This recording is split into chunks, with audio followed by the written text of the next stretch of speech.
Alab ng puso, sa dibdib ko'y buhay. Hindi sumusuko sa hirap matlumbay. Sa mga manlulupi, hindi pasisi. Duyan ang magigiti, hindi papi. Kabuti ay batig, 500 taon ng daluyot yanig. Tayo bumabangon, isang puso pa rin, isang alab sa dilim. Iba't iba man ang mga bituin, sa isang kalawakang magniningning. Magkahawak kamay sa lilim ng bughaw na langit, umaawit.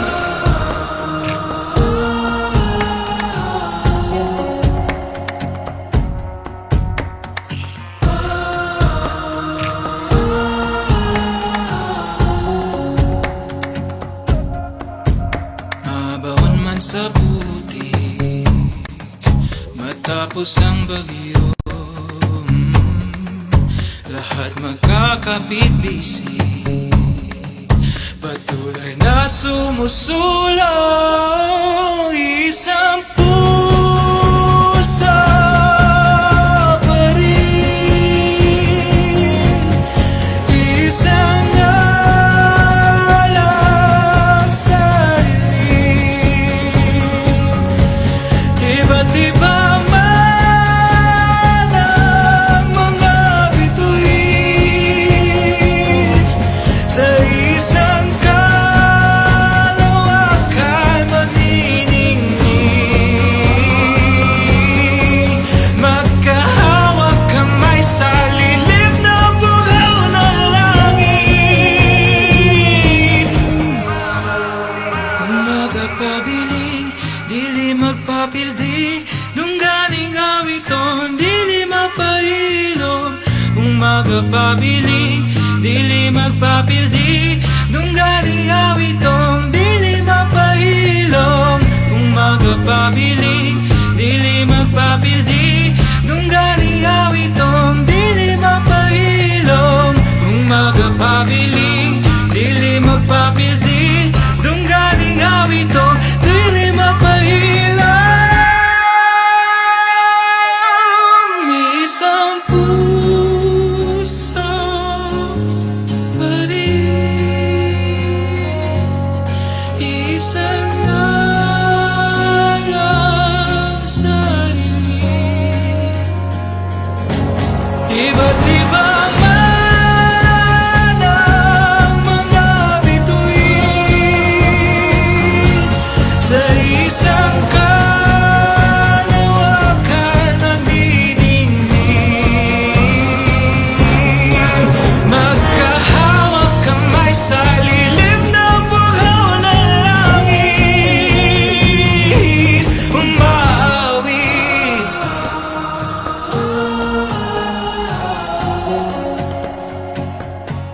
Umaawit.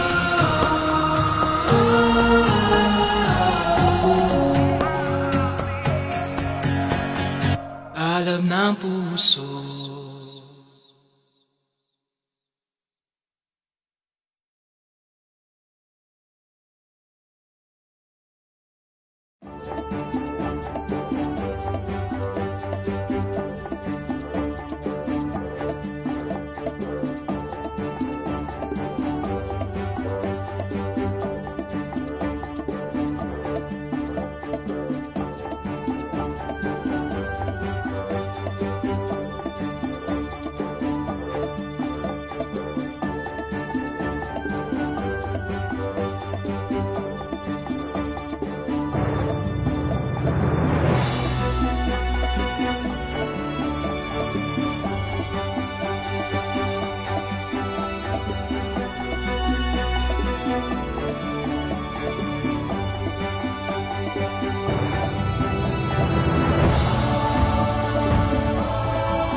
the convener for the 10th session of the Philippine International Quincentennial Conference. A warm welcome to all.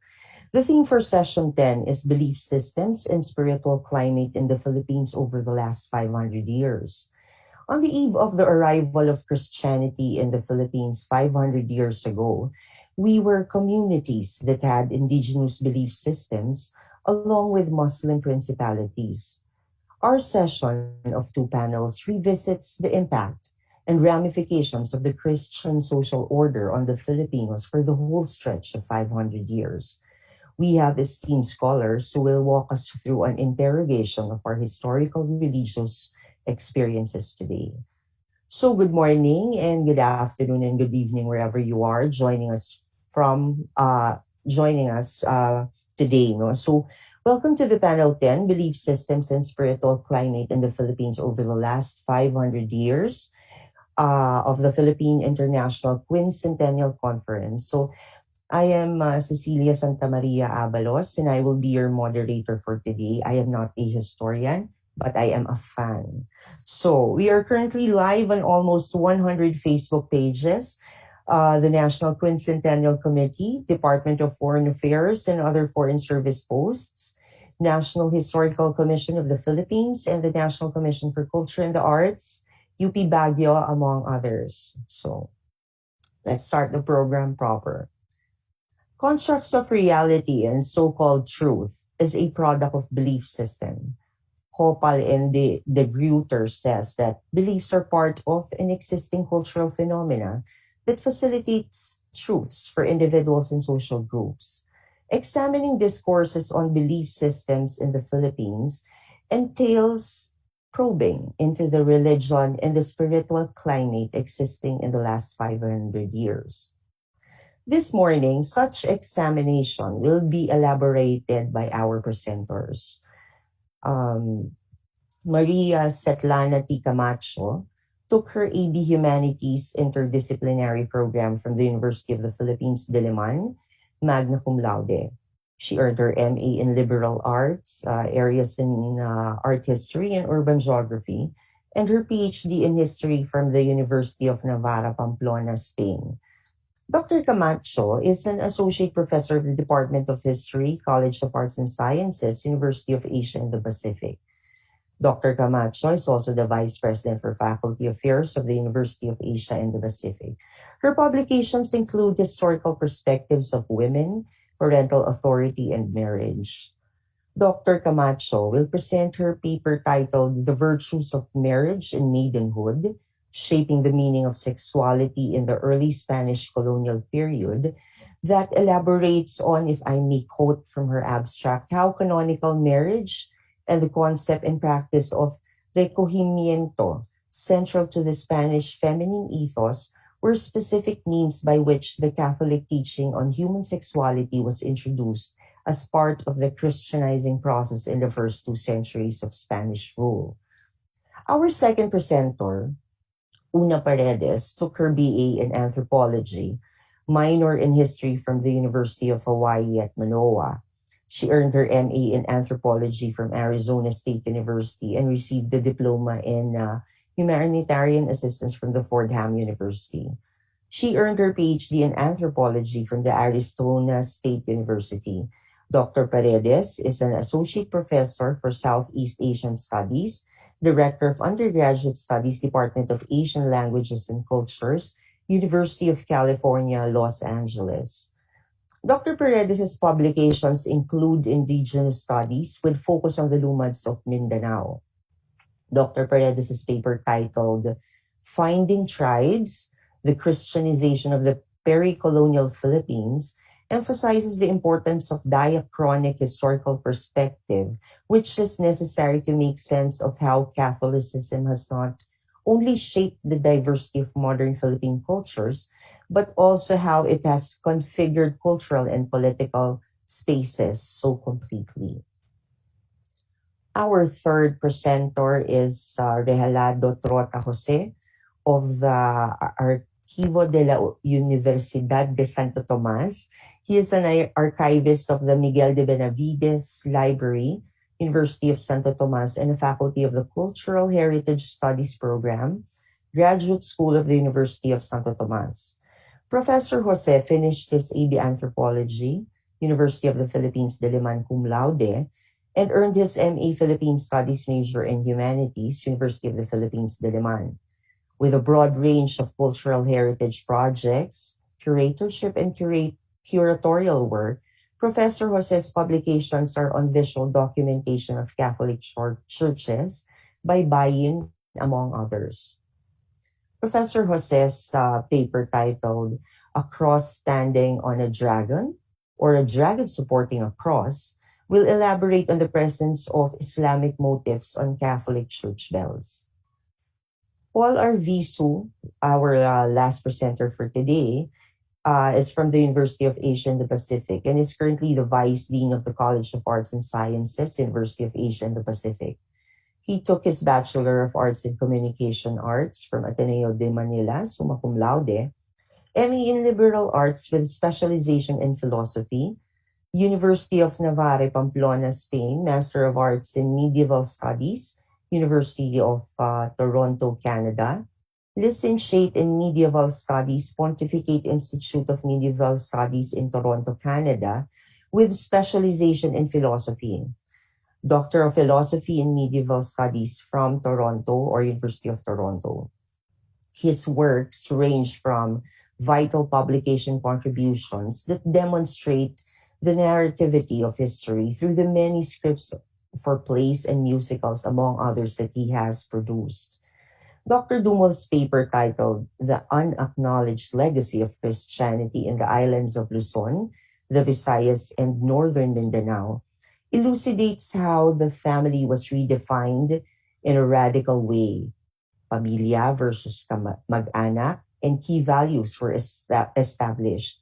Justicia versus katwiran, the dignity of women, and the sacred versus materialistic character of marriage in the islands of Luzon, Visayas, and Northern Mindanao. So let's welcome our first presenter for today, Dr. Svetlana T. Camacho. Thank you very much, Dr. Santa Maria, for that introduction. Good morning, everyone. I would first like to thank the Centennial Committee for inviting me to take part in this panel, and in particular, Dr. Nena Florendo.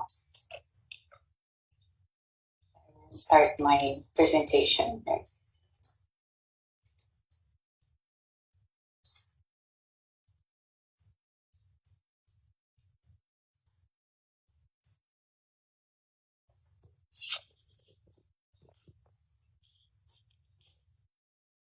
So the virtues of marriage and maidenhood shaping the meaning of sexuality in the early Spanish colonial period.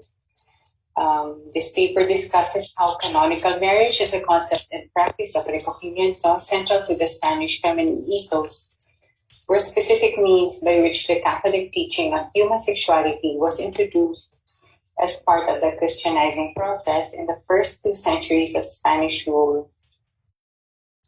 Through law, pragmatic literature, and archival sources, I will give examples of normative change and adaptation in the sphere of marriage and family and institutions for women. Maybe more of the first.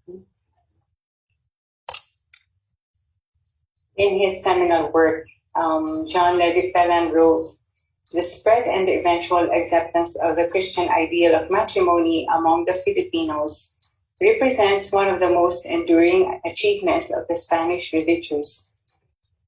A new standard of premarital and marital morality was set up. Like all such norms, this one was not always observed, but it was a standard destined to exercise continuing influence to the coming centuries." I have tried to see if this statement of Phelan could be substantiated in this study and in previous studies I've made. So the main and most obvious obstacles to Christian marriage were polygamy and divorce, which ran directly counter to the essential characteristics of exclusivity, monogamy, and indissolubility. Because of the wealth involved in terms of bride price, those practices were more prevalent among the Datus and their kin. In the religious chronicles, we find accounts of Datus being baptized after hurdling the final requirement of remaining with one wife. The canonical question of the validity of marriage contracted before baptism hinged on whether pagan marriage assumed non-permanence or not. But as the Jesuit Francisco Ignacio Alsina argued, it was difficult to determine the intention of the contracting parties, whether they married with the possibility of divorcing at will in mind. The primary evidence from a survey that Alsina made among the Visayas was that only 2 out of 10 marriages ended in divorce. Thus, one could not generalize for the Philippine natives what could simply be a corruption or abuse of the institution. Also, that the greatest praise of women's virtue on their death were symbols of their faithfulness and purity. That is, they had known no other man than their husband. But there were other impediments to Christian marriage that the missionaries had to contend with, such as cases of unions between relatives within the prohibited second degree of consanguinity, this in Catholic marriage. The sacramental form of marriage that the Spanish regime brought followed the norms issued by the Council of Trent. The secular authorities recognized the Catholic Church's authority over marriage, understood both as a sacrament and as a contract. The Church legislated about marriage as such and exercised jurisdiction over it, determining the validity of betrothals and marital unions and settling matrimonial cases. The Council of Trent configured canonical marriage to give it a more public character. The conciliar decree known as Tamensi addressed clandestine marriage by requiring 3 witnesses, one of which was the parish priest or a substitute designated by him or by the bishop.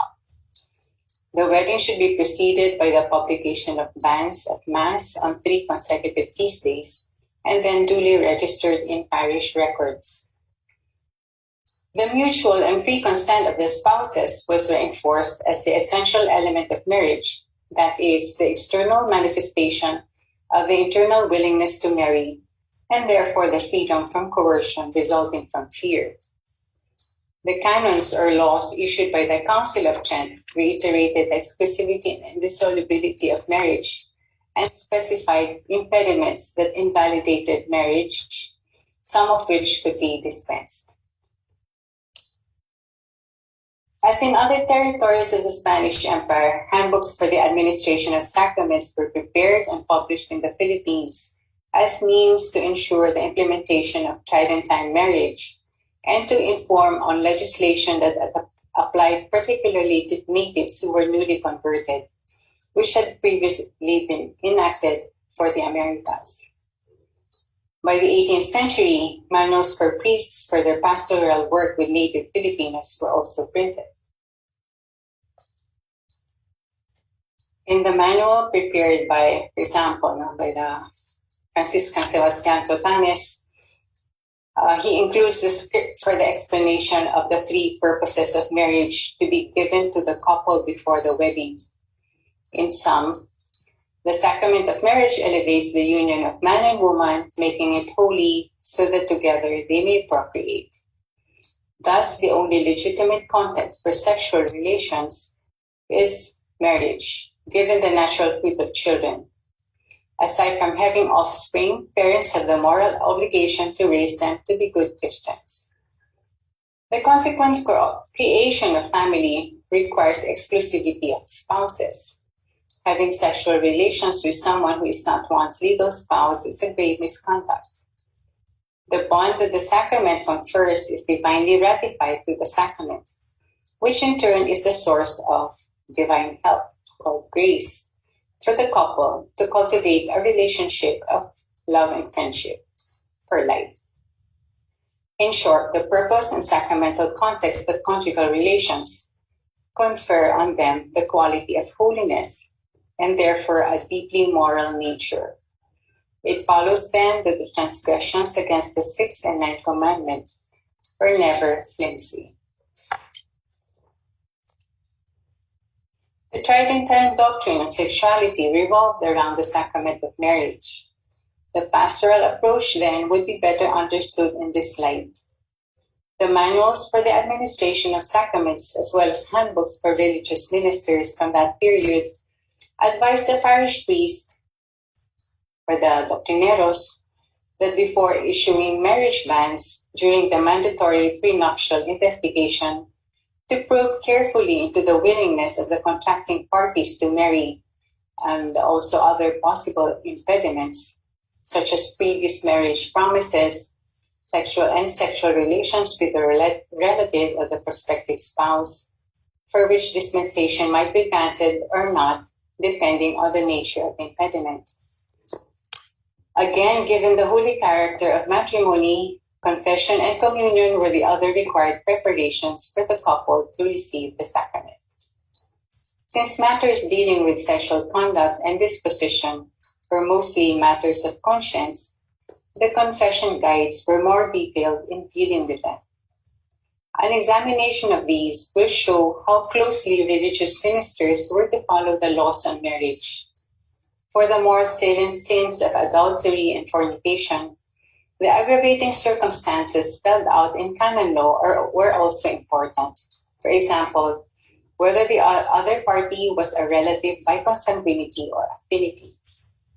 Depending on the matter, some questions were gendered, with men more often the object of scrutiny as regards extramarital affairs and premarital sexual relations. Questions on the conjugal debitum are directed more to women who were advised to be obedient to their husband's wishes. Sins committed internally, such as lustful desires, as well as frivolous demeanor or sexual banter, were asked of both men and women. The moral demands derived also largely from the belief that God dwelt in the person who is a unity of body and soul.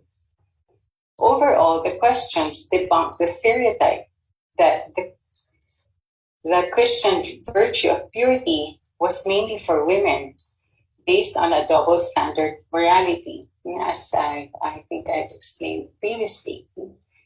Nonetheless, the gendered questions seem to correspond to virtues or vices considered more characteristic of masculine and feminine types, such as the philanderer and the obedient wife.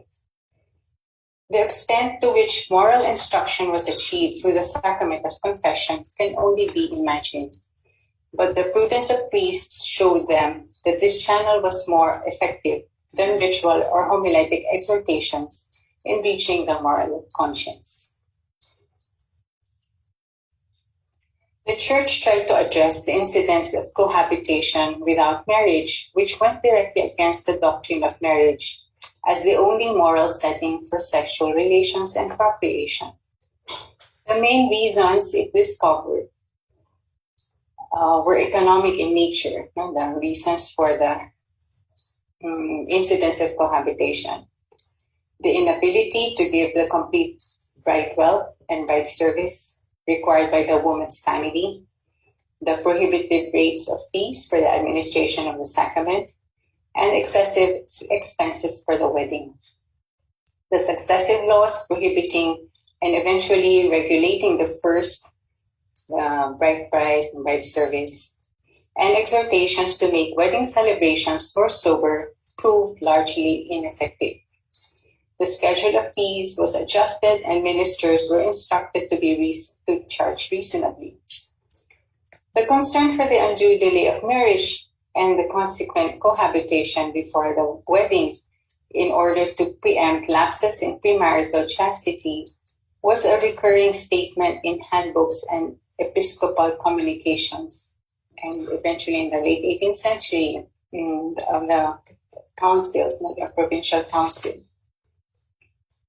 Among the impediments that have surfaced more often are those of consanguinity and affinity, including those arising from having illicit sexual relations prior to or during marriage. I have seen records of petitions and granting of dispensations for such impediments both prior to marriage as well as after the discovery of the impediment which had hitherto been undeclared. Also, in some cases brought to the ecclesiastical court about broken marriage promises, this same impediment is invoked by the defendant to justify why he reneged on the marriage agreement. Such cases lend credence to some extent to the complaint of authors of pastoral handbooks that the natives did not give much importance to premarital chastity. Thus, they harped on the persistence of the customary bride service, which facilitated close contact between the betrothed couple in the very home of the woman. On the other hand, the aforementioned cases demonstrate, at least by the 18th century, the awareness of the moral implications and limits of having affective and sexual relations within certain degrees of kinship, and the risk of having children out of wedlock. The other salient consequence of premarital relations impacted on women's honor, especially if they resulted in pregnancy or having children out of wedlock. This was one of the most common justifications of women for pursuing the fulfillment of broken betrothals in court, either to preserve or to redeem their honor through a legitimate marriage.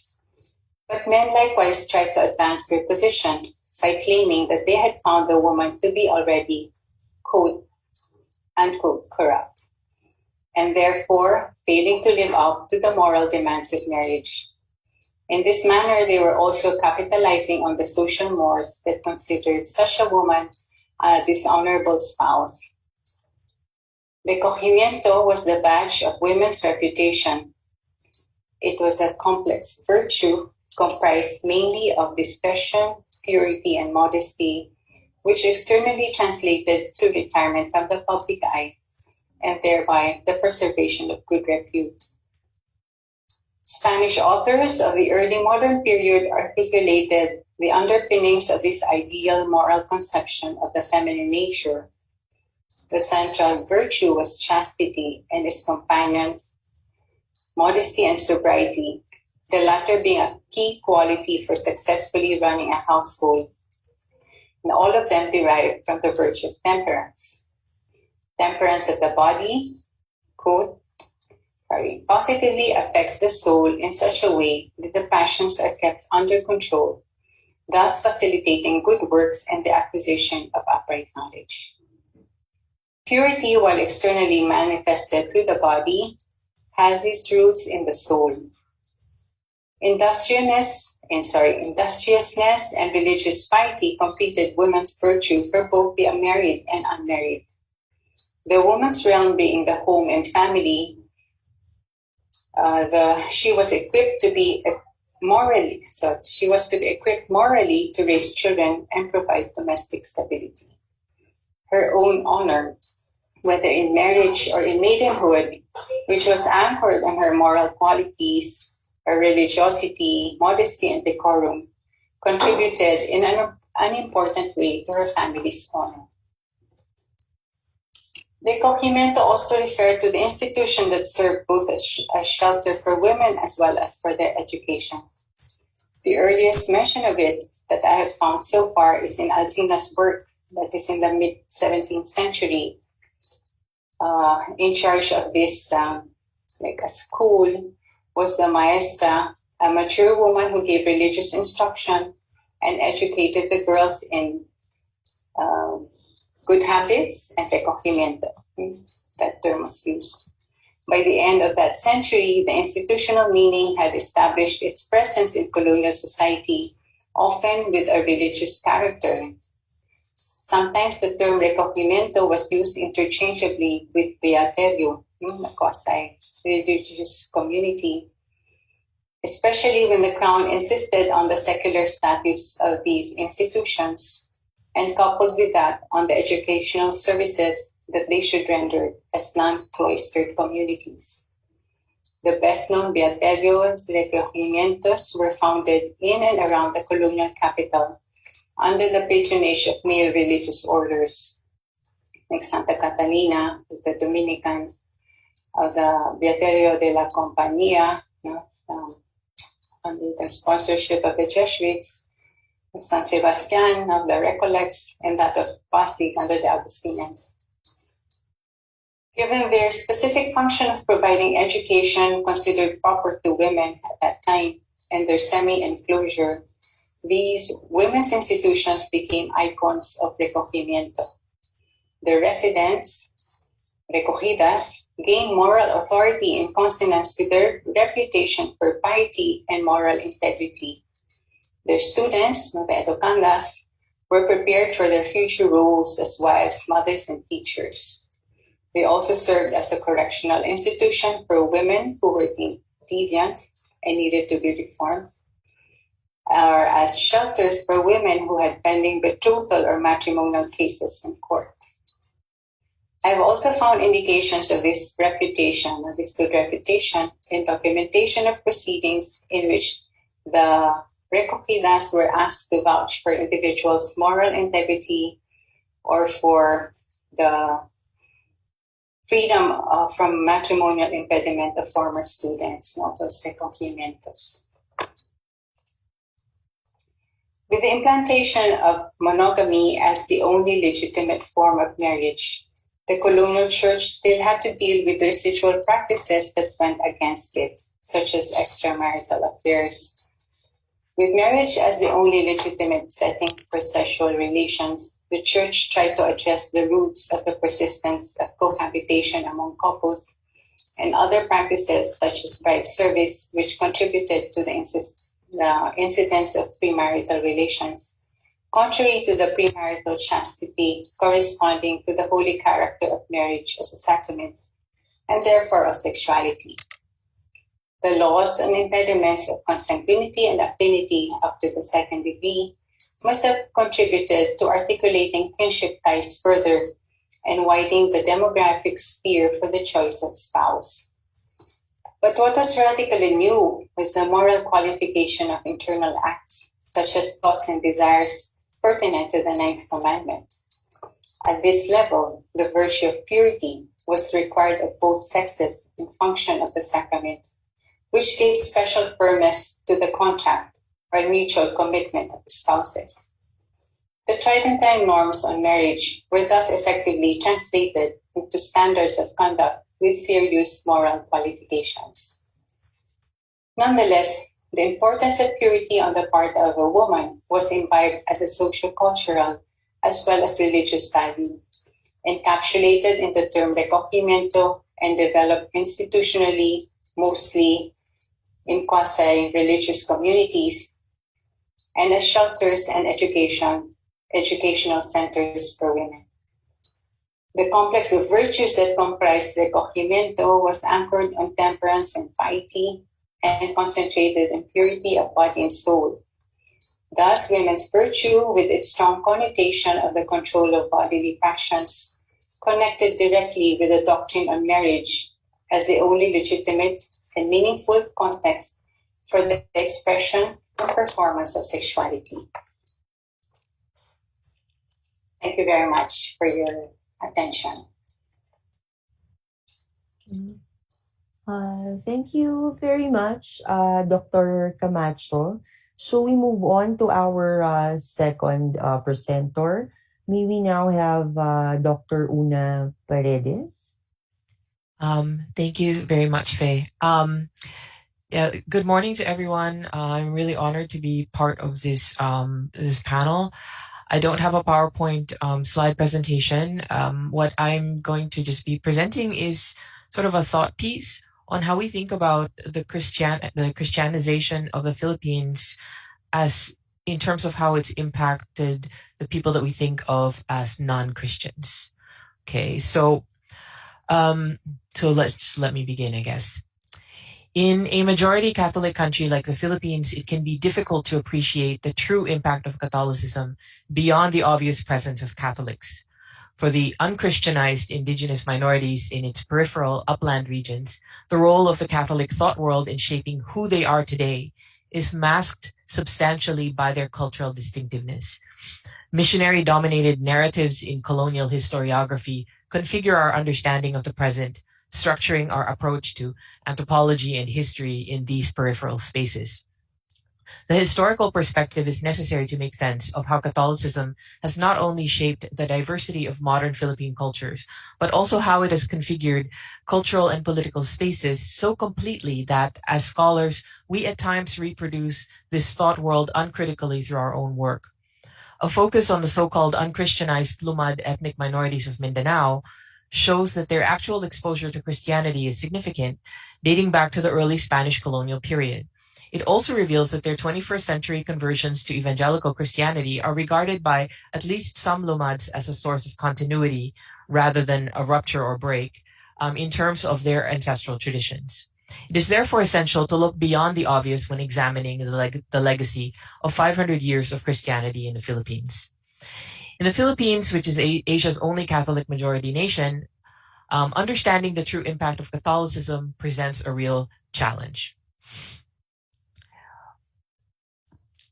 Catholicism, specifically the thought world reproduced by its European missionaries from the 16th century onwards, has long provided continuity for the very idea of the Philippines itself. In fact, the Philippines as a cultural reality and physical space remains a projection of the political agendas of Iberian missionaries of the religious orders who were the prime movers of the Spanish colonial project called Filipinas. Given the overwhelming Roman Catholic character of Filipino history, culture, politics, and of course religious practice, how does one interrogate objectively and productively the role of Catholicism in society beyond analyzing its obvious Catholicity? Deconstructing its localization and appreciating its inherent multivocality are important. Significant challenges to the dominance of the Catholic Church are well documented in existing scholarship. Ethnographies of broadly defined Filipino Christianity encompassing Protestantism, evangelicalism, Iglesia ni Cristo, and local charismatic movements like El Shaddai likewise compel us to question the future hegemony of Catholicism. Yet these Christianities continue to mask a more significant type of diversity and otherness in Philippine society, one which evolved as part of the colonial project that brought Catholicism to the Philippines, or more precisely, the Catholic project that brought colonialism to the Philippines. To this day, Filipinos live quite unconsciously with a social stratification that's so thoroughly racialized that neither religion nor anthropology itself have managed to dismantle the exclusions it engenders in both society and academic study. I refer not to the economic extremes that plague our country, but to the present-day ethnic differentiation between Catholics and non-Catholics that has become both racialized and upstream to the pre-colonial past. By this I mean the Philippines' so-called non-Christian or non-Catholic minorities, specifically those indigenous peoples residing in former peri-colonial areas who, as far as both history and anthropology are concerned, have remained outside the fold of the nation's definitive colonial experience with Spanish Catholicism and normative Catholic identity. However, this requires both an awareness and an acknowledgement of the hegemonic Catholic gaze in Philippine studies. Defining the Catholic, much less studying it anthropologically and historically, is difficult precisely because of its ubiquity within the Philippine context. Over the centuries, Catholicism as both a belief system and a political and cultural reality has grown thoroughly confounded with the idea of the Philippines itself, just as the West is inseparable from historical and cultural Christianity. Philippine studies thus must battle its own unrecognized orthodoxies when confronted with the overly familiar in Christianity. In this sense, Catholicism is very much the context of the Philippines, against which everything is conceptualized and defined, including its purportedly pre-colonial, pre-Hispanic, non-Christian indigenous cultures. The existing body of work on Christianity in the Philippines is delimited in two ways. First, it deals almost exclusively with mainstream Filipino populations from majority ethnic groups. In the case of Protestantism, it primarily addresses more recent converts from Catholicism to evangelicalism. Among the lowlanders, the Protestants, evangelicals, and charismatics are acknowledged as adhering to alternative Christianities. In other words, they focus on populations who have always identified with some form of Christianity. Second, these studies tend to treat the Catholic or broader Christian context as self-evident and inevitable. Under the hegemony of Catholicism, the defining feature of the Philippines' indigenous minorities, the Cordillerans, the Lumads, the Moros, the Negritos, the Mayans, is the fact that they are not Catholics. Some may note belatedly that these non-Christian minority populations are all found in peripheral areas relative to the centers of lowland Catholic Filipino culture. But their spatial exclusion is likewise attributed to their so-called resistance to Catholicism. From these characterizations, most Filipinos, including anthropologists and other scholars, infer an enduring cultural isolation which normalizes the current distinctiveness of minorities within a wholly Catholicized Filipino culture and renders it unsurprising. This is, in fact, so established a model of cultural differentiation that it is nearly impossible to imagine that the Lumads and other indigenous minorities could have evolved into such distinct communities even with sustained colonial contact over the centuries, which they had. Much of Philippine ethnography is marked by this form of presentism, promoting a thoroughly misleading sense of minorities vis-a-vis the Catholic context, which in turn limits how we anthropologize religion, among other topics, in such populations. Of course, a careful look at colonial history shows that what we recognize today as indigenous Lumad cultures were shaped profoundly by both Catholicism and colonialism. In my own work, I've shown that the Lumad ancestral past, despite appearances to the contrary, has been configured by early contact with Catholic missions and structured, however subtly, by 3 centuries of immersion in a thoroughly Catholic milieu that transformed their world completely. While a handful of historians and anthropologists of the northern Philippines have attempted similarly to historicize the indigenous Cordilleran experience, these processes are still understood as having separated indigenous minorities from direct Christian influence, rather than having explicitly restructured them into cultural and political conformity to the Christian thought world. A more cynical reading of nationalist historiography suggests that Filipinos might actually need their indigenous minorities to remain untouched by Christianity in order to prop up Filipino-ness as it's currently constructed.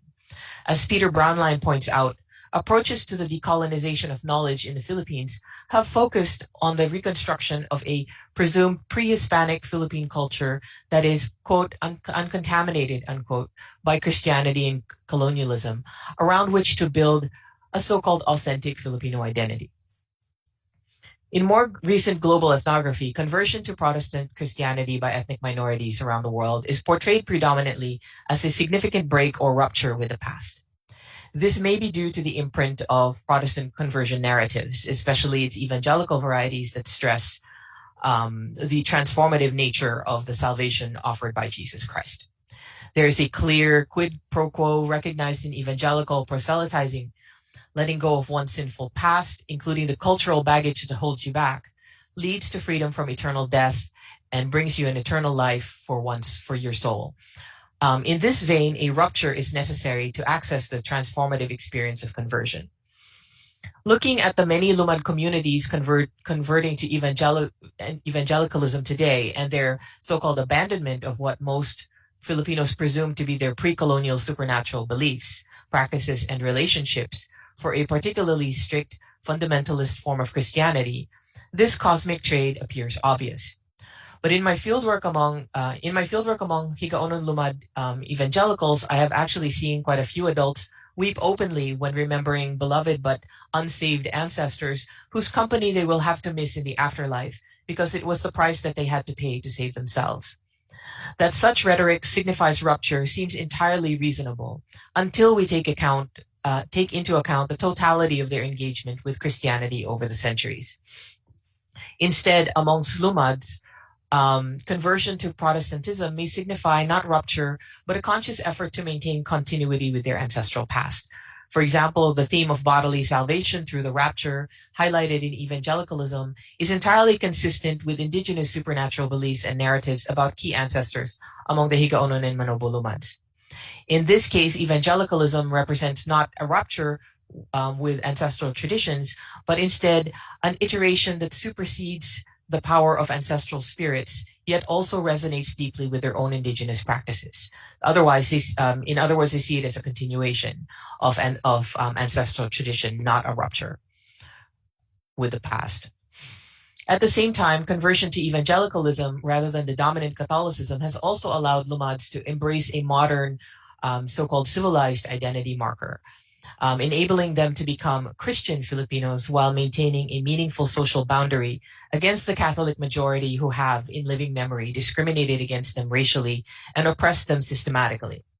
Historical and present-day cultural antagonisms, aggravated by land grabbing by Catholic settlers, have played a major role in more recent conversions by Lumads to evangelical Protestant denominations of Christianity, in deliberate rejection of the overwhelming religious and political dominance of mainstream Filipinos. But the immediate impact of Protestantism only masks the more enduring and profound impact of Catholicism on Lumad peoples from long before these more recent conversions ever took place. Rather than evidence of a recent and highly localized, but nonetheless radical break or rupture with the past, conversion to Protestantism by ethnic minorities like the Higaon Lumad is more appropriately situated within the grander context of the long-term Catholic ordering of the Philippines. But rupture is more comprehensible within the nationalist frame because despite the widespread rejection of Catholicism by indigenous minorities, the notion of rupture still allows Filipinos and Philippine scholars to imbue these purportedly non-Christian cultures with a veneer of pre-colonial authenticity. At the heart of the colonial experience that transformed the Philippines so profoundly was the foundation of Catholic missions by various religious orders among the native Indios from the very beginning of the colonial project.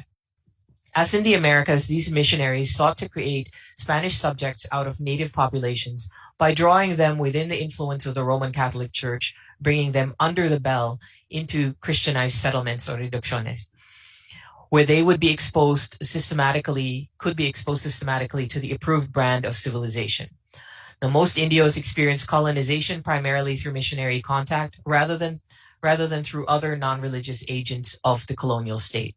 It may surprise you that the ancestors of today's Lumads also experienced extensive missionization and exposure to Christian missionaries, even though they did not come out the other end of the colonial process looking like lowland Filipinos.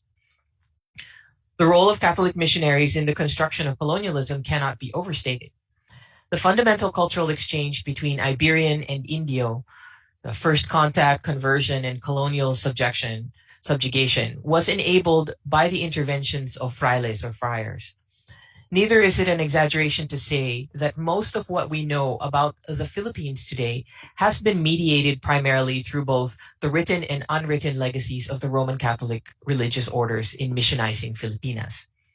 The nucleic role of the frailes in the production of the Philippine colonial experience remains so strongly enunciated in narratives of both conquest and revolt that we continue to view the nation and its pastness through the lenses of these Iberian religious orders.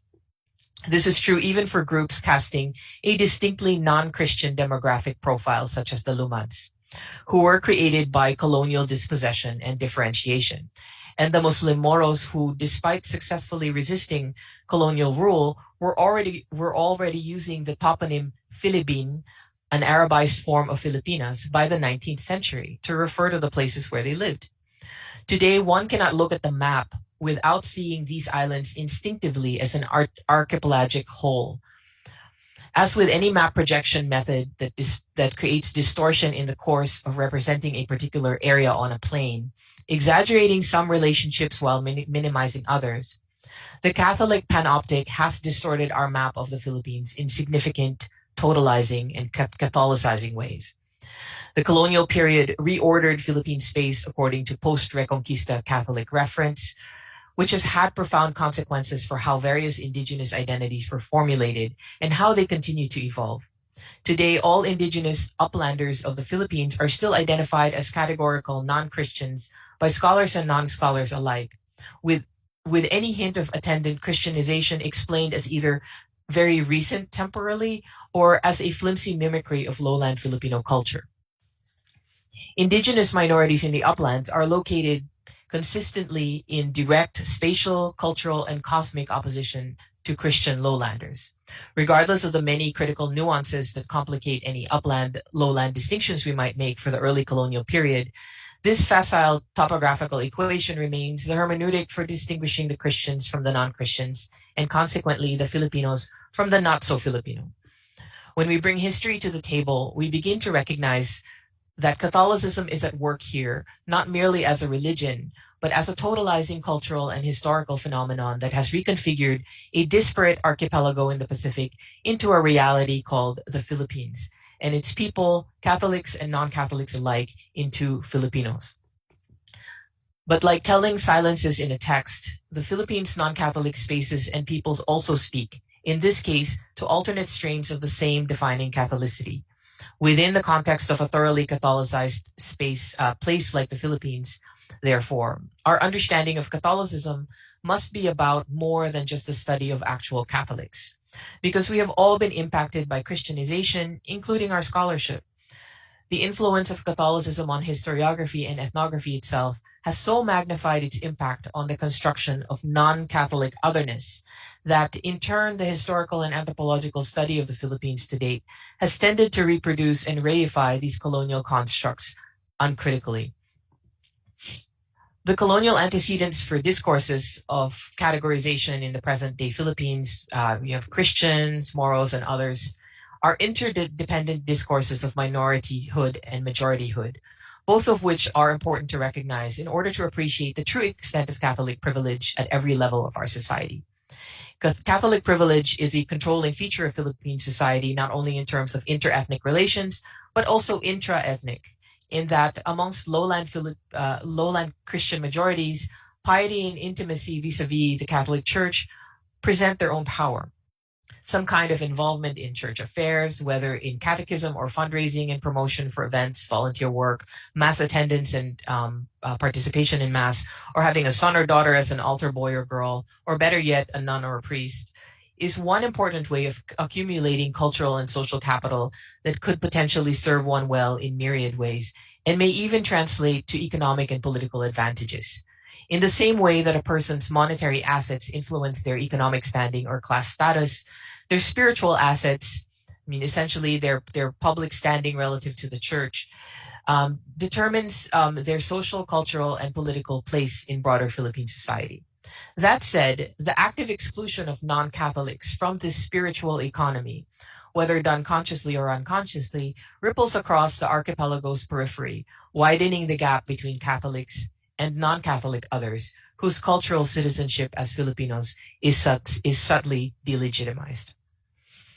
More than a century after the end of the Spanish colonial period, these fraile interventions from the past continue to both Catholicize the Philippine state and Catholicize Filipinones, as well as to configure spaces such as Mindanao and the uplands into peripheries, both culturally and geographically.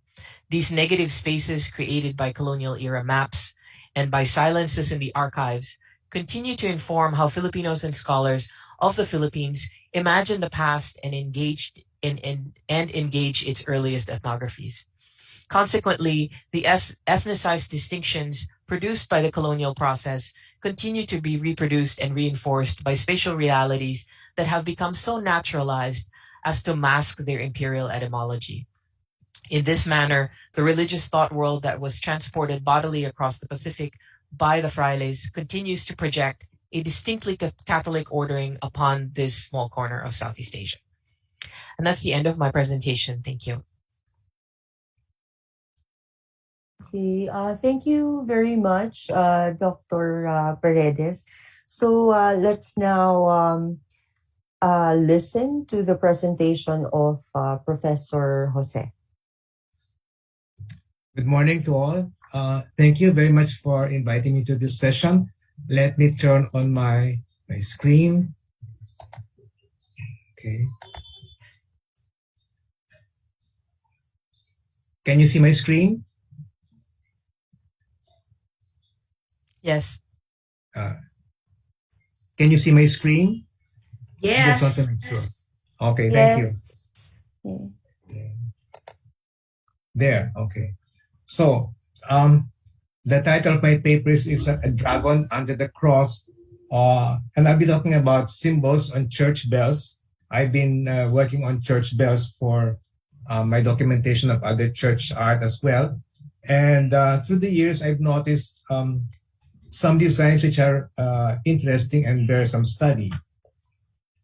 So my talk will be divided into an introduction to church bells in the Philippines, and what are these Islamic designs, I think are Islamic, on these bells, what could have been the sources of the influences, and can we identify those who cast the bells?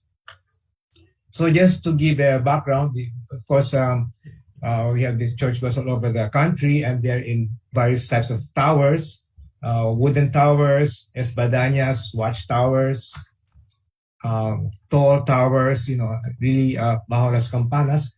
And there may be from 1 to as many as 10 bells, such as this in Oslo, in Cebu.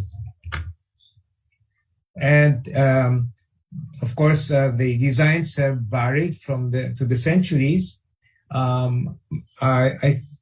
My studies have shown that most of the church bells in the Philippines were cast here.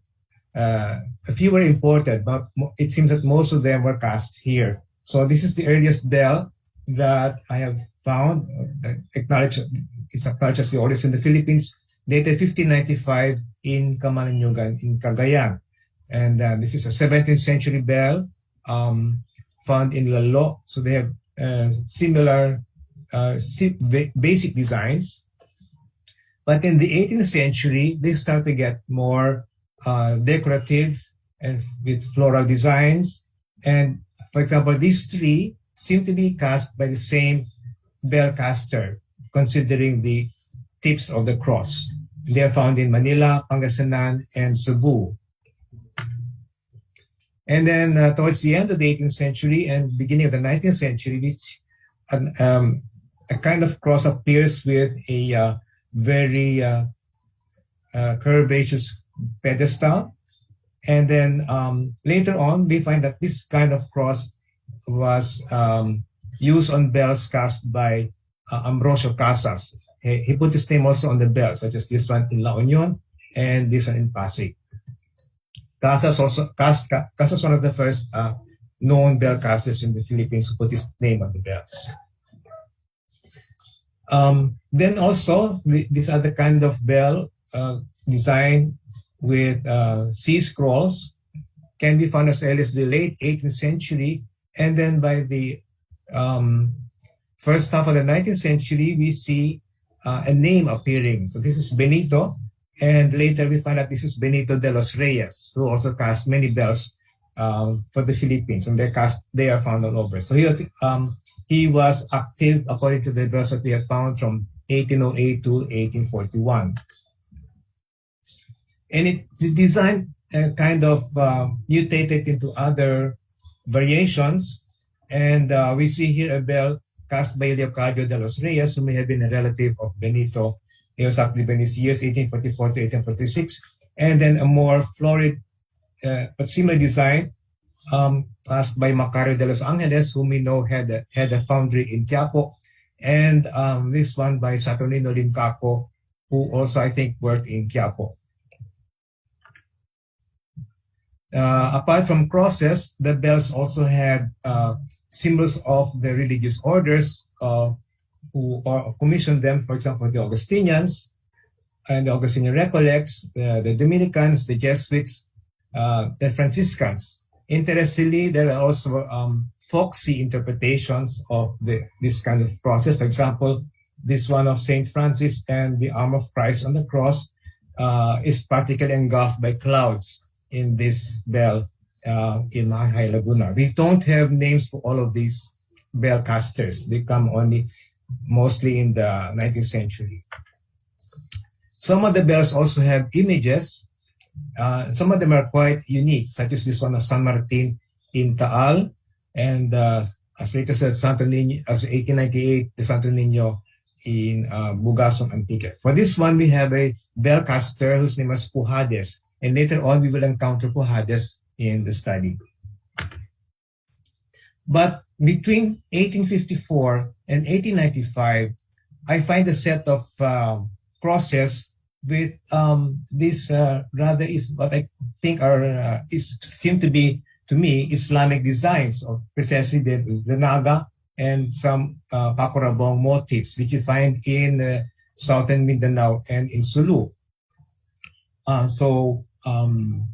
This is from Manawag, and then the last one is from Iloilo in 1895. But there are about these are just the bells that I have been able to document. I know I may have missed a lot.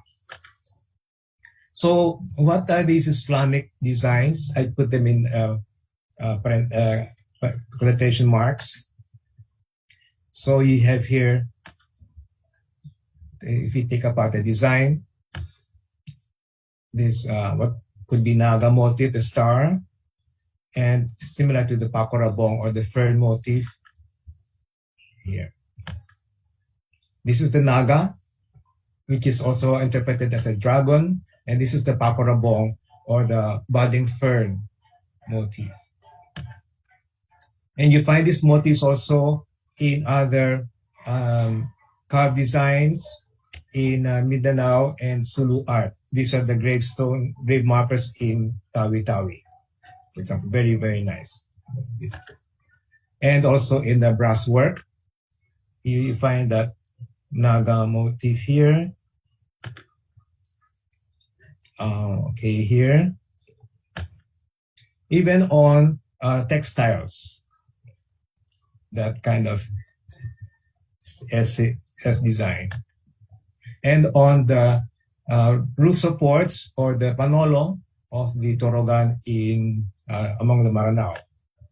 For example, here you have the Naga and the Pakurabong. All of them are considered okir, the art of okir, the carving of such motifs. I'm just showing this to you to familiarize you with these designs. And these designs also reached 19th century Manila in silver work, such as this one. So I've tried to classify those crosses with these Islamic designs into the Naga-footed cross. These are the greatest number that I have seen, dating from 1854 to 1895. And as you can see, they are found all over the country, from the north to the south, in various versions. Then there's the first version of the okir-footed cross. And we find one in Hasaan. And finally, in 1880, we have a maker. We know that this bell was cast by Santos Upangco, who put his address on the bell, number 6, Cambas Street in San Nicolas, Manila.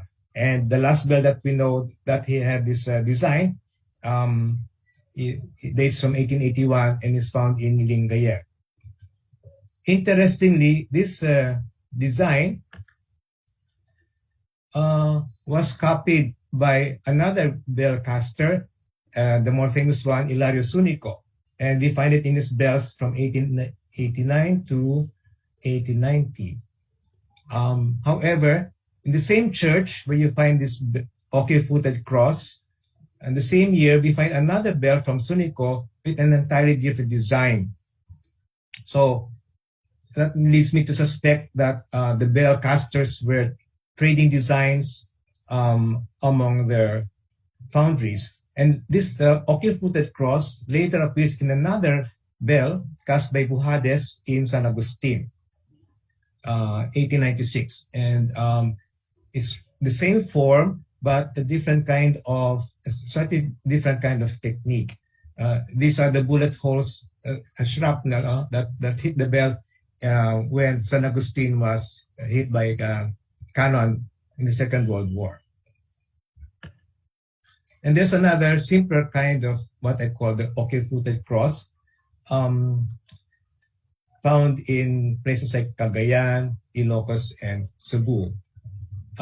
They're simpler, but you can still see the sinuous motifs that you find in the Naga. So let's compare the Naga motif here.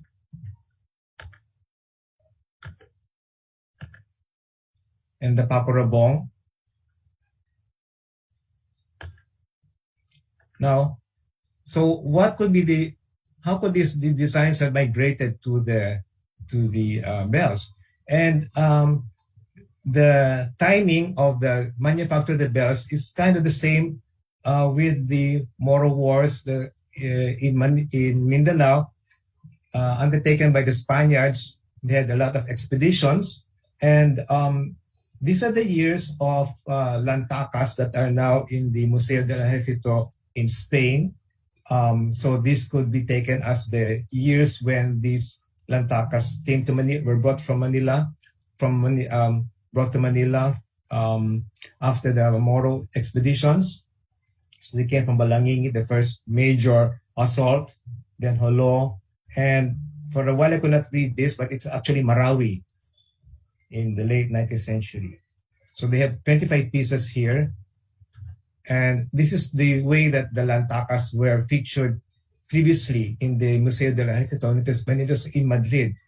And the first time that I entered this museum, I felt and I recognized that these lantacas are from the Philippines and that they had the dates and the provenances where they were taken. I felt like kneeling down and, really, I felt almost like crying when I saw this canon displayed here.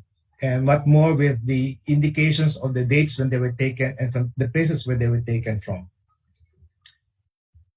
And so you see here some of the designs could have been served as inspiration for the Naga and Oke motif on the bells. I'm just guessing. Just to keep an idea, no? Here, the lantaka from the various years of the expeditions against the Moros. At this time, when I took them, 1992, I was so overwhelmed. I did not take detailed designs. I should have taken more detailed designs of the artwork on the lantakas. And the collections also have different kinds of lantakas. No, some were double-barreled. And here also, there apart from the lantakas and canon, there are also storehouses of weapons and armor from many places of the Philippines. And some of the designs here could have been used also on the bells for some reason. Here is the Museo Naval collection, part of it. So I'm sure you'll also be asking with me, how did the designs migrate to the church bells? And considering the years of the Moro expeditions, and we know that the many prisoners were taken from Mindanao and Sulu and brought to Manila, especially Fort Santiago, and some even eventually were exiled to Isabela province in the north. I still don't know if among the captives, but it's very possible that they may have included metal workers, and the metal workers could have been put to work in the foundries. And if indeed so, could they have placed the so-called Islamic motifs on the bells for religious or nostalgic or just aesthetic purposes? This is an open question. Or if they were not the captives, if they're the designers on the bells saw the canon and this other booty taken from Mindanao, could they have been inspired by these designs and could they have applied them also on the church bells, more for aesthetic purposes? This is an exceptional technique unique to a church bell that I found, because the design is etched on the base. Usually, most of the others are formed from molten lines of copper and tin. This one is etched out, similar to the etching out of the scabbards in Tausug swords. So I don't know if this is the closest that I can get to maybe a Tausug worker on a bell, because this is the only one I have found of this technique.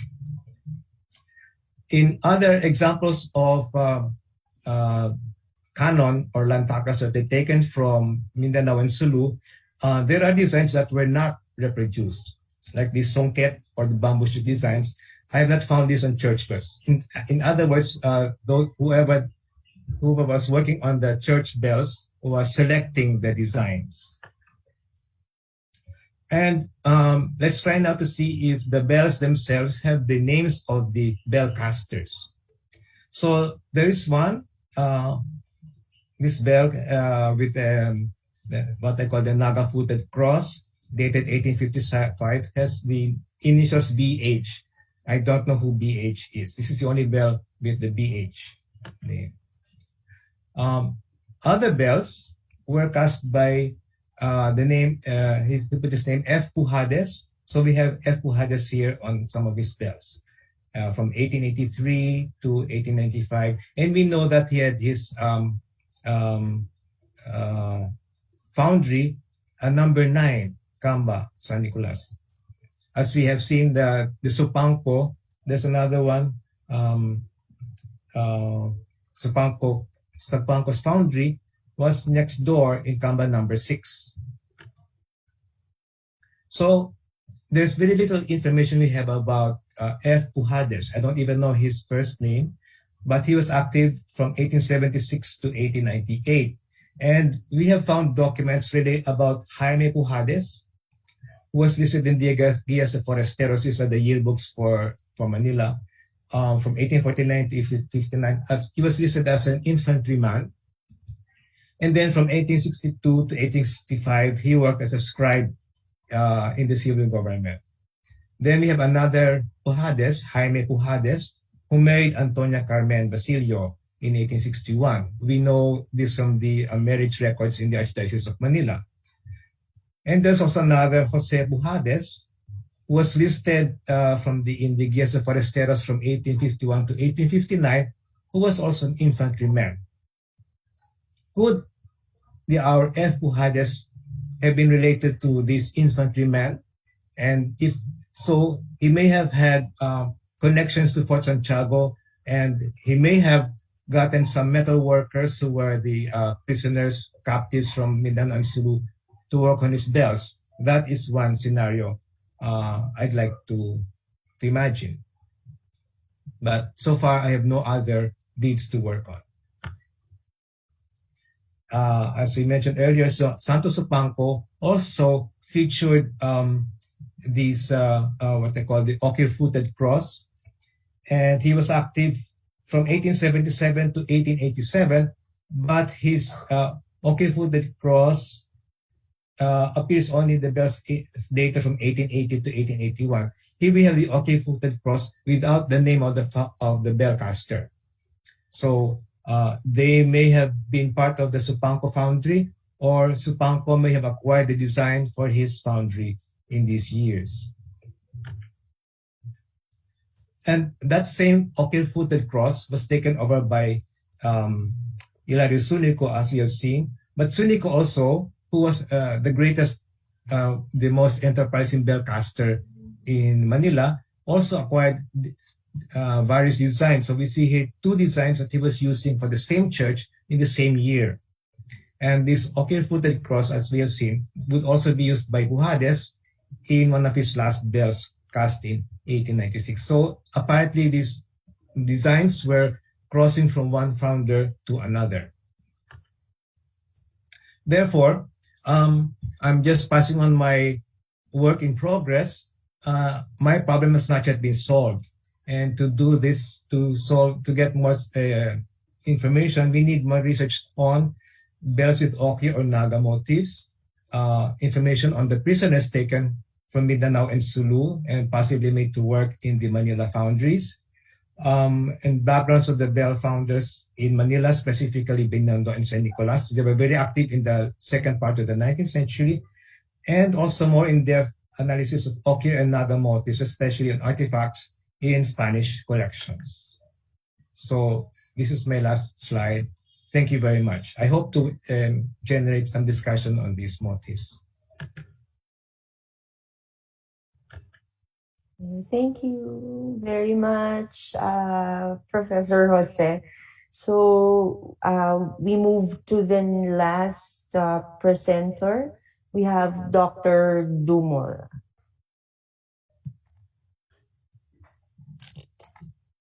Good morning. Thank you for inviting me to participate in this session. The title of my paper is The Unacknowledged Legacy of the Missionaries. Of course, I had in mind their acknowledged legacy, which is Christianity. And this is usually understood to have been achieved in record numbers by the first quarter of the 17th century, a date which has been revised by Schumacher in his last book, Decline and Growth. He pushes the golden age of Christianity to the second half of the 17th century. So the unacknowledged legacy that I have in mind is the townships or pueblos that the missionaries founded all over the Luzon, the Visayan Islands, and northern Mindanao. Some 820 of them survive to the present day, which is not a small number. And they are often the centers of government, education, and culture wherever they are located. The towns founded by the missionaries were what Aristotelians would call the material cause of the Philippines, the raw material from which the nation, as opposed to the state, began to emerge and continues to emerge in all those parts of the archipelago where the missionaries were active. The foundation of pueblos was a momentous event in Philippine history everywhere this occurred. To appreciate this, one must appreciate the difference between barangays and pueblos. Legazpi found only barangays in Luzon, the Visayas, and northern Mindanao in his first 5 years in the Philippines. Small villages, usually with a population of 500. He reported only 4 barangays with around 2,000 inhabitants. The barangays were all independent from one another, even when they spoke the same language. They were kinship units in modern sociologies, which meant that all or almost all the inhabitants of the barangay were related to one another. Curiously, each barangay maintained its independence from all the rest. The difference between pueblo and barangay was that whereas the barangay was inhabited by one family, the pueblo was composed of various families, precisely the families corresponding to each of its barangays. More than a millennium and a half before the Spaniards' arrival in the Visayas, Alexander the Great's tutor pointed out how the family differed essentially from the civic community as a social organization. Well, we all know this. The pueblos as communities composed of barangays were the first communities to be composed of various families wherever they were located. The barangays embodied a centrifugal organization of people, a type of organization tending away from centralization. The pueblos, a centripetal organization of people, a type of organization tending towards centralization. Filipino nationalists at the end of the 19th century saw the Filipino nation as composed of pueblos. The pueblo, in short, represented the beginning of a new understanding and vision of society.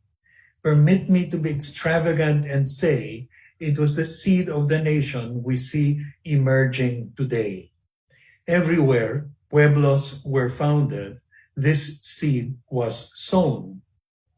For the purposes of this conference, however, the point I wish to make is that the emergence of the Philippines as a people is historically linked with the foundation of pueblos. The foundation of pueblos, on the other hand, occurred conjointly with preaching the gospel. And here, let me share screen.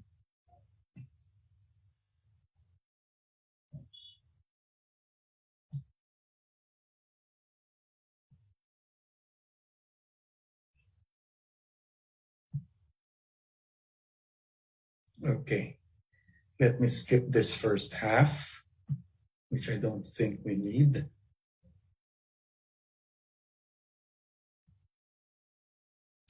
All right, second part of this talk, the Synod of Manila, 1582, on the foundation of pueblos.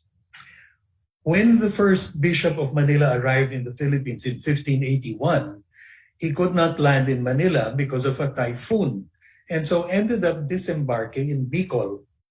He traveled overland to Manila, and on his way there was delayed again and again on his trip by recent converts denouncing abuses from soldiers, encomenderos, and justice officials.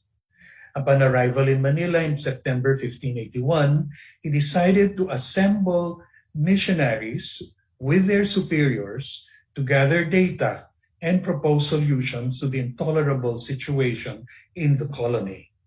Well, at that time, there were really only two orders that were active evangelizing. These were the Augustinians and the Franciscans. The first Jesuits came with Domingo de Salazar, the first Bishop of Manila, and so did the first Dominicans. A fire in 1583 destroyed most of the papers of the synod. But among the few that survived was a draft of a confessor's manual, which, among other things, identifies the obligations of different persons in the colony. One of the obligations of the encomendero is to gather in pueblos the Indios isolated in the mountains and grasslands. There are 5 reasons given. The first being that it is what the king commands. The second is, let me see. Okay. The second is because if they do not bring them together, they will always be savages, and we will not be able to befriend them, neither will they trade with one another or with Spaniards. Now, this second reason for establishing pueblos is surprising, as we may have been expecting the preaching of the gospel to follow the command of the king, but it does not. Instead, what we have is concern for friendship and trade not only with Spaniards, but also with other Indios. The third reason is that in this way, their needs and sicknesses will be remedied, and they would practice what is of natural law, tending to one another, helping one another, giving alms to one another, all of which they do not practice, being coarse and living without the protection and instruction of the minister. This is a loaded reason. I refer, of course, to the remark, all of which they do not practice, and what it refers to. Lending to one another, helping one another, giving alms to one another. I do not see any reason not to accept the remark at face value. And it is mainly the lack of time that prevents me from exploring the reasons for accepting it at face value. All I would say is that it would help to recall that the old native society was an alipin society, with which these practices of natural law would be at war. The fourth reason,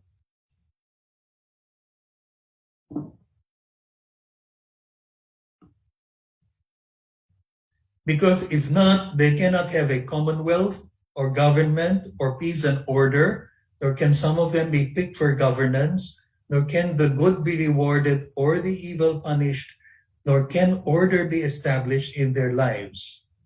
Comment. This is an amazing goal. It is nothing less than what we recognize today to be civil society. Once again, there are unpleasant implications about what the missionaries discovered in native society. I would suggest, however, that perhaps the time has come to be brave and look the ancient native society in the eyes. Not all was good, not all was bad in the barangay. And blindness to what was deficient can prevent us from seeing the deep roots of certain ills we suffer from today. We'll see examples of that later. With the fifth reason,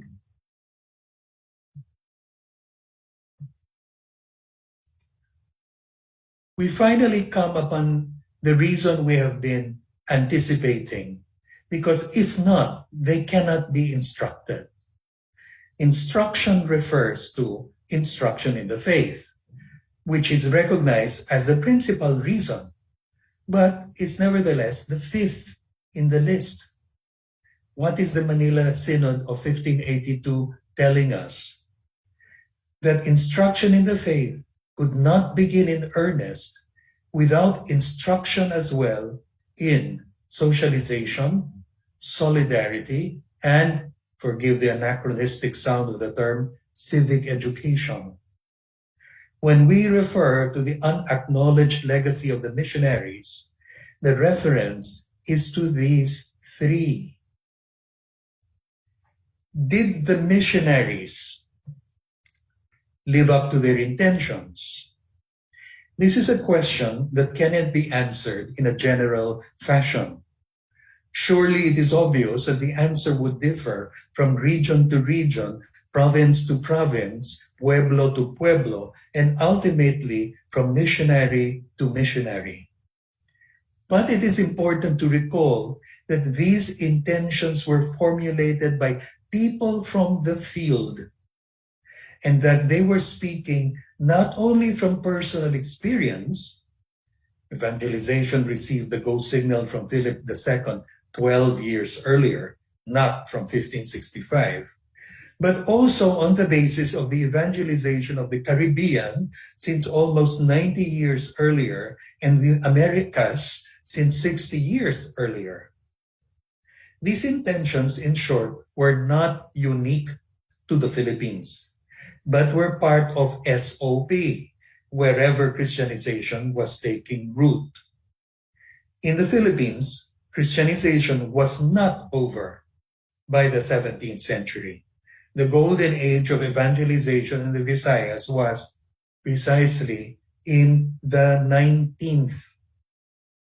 A century and a half after the Manila Synod, in the first quarter of the 18th century, the Augustinians took up the question of why evangelization in the island of Panay was at a standstill or even in reverse in the previous century, the 17th, during which there had been no new or just a few pueblos founded in Panay. They agreed on two things. One, that the missionaries should focus their work on the pueblos and stop attending to visitas. And two, that missionaries were no longer going to be reassigned to new pueblos every 3 years as they used to be, but would remain in the parishes they were taking care of until they died or had become totally incompetent. Within the next 100 years, the pueblos in Panay, specifically in Iloilo, Capiz, and Aklan, Antique having passed on to the Recollects, multiplied and blossomed as Christian and civic communities, underscoring the intimate connection between evangelization and pueblo life.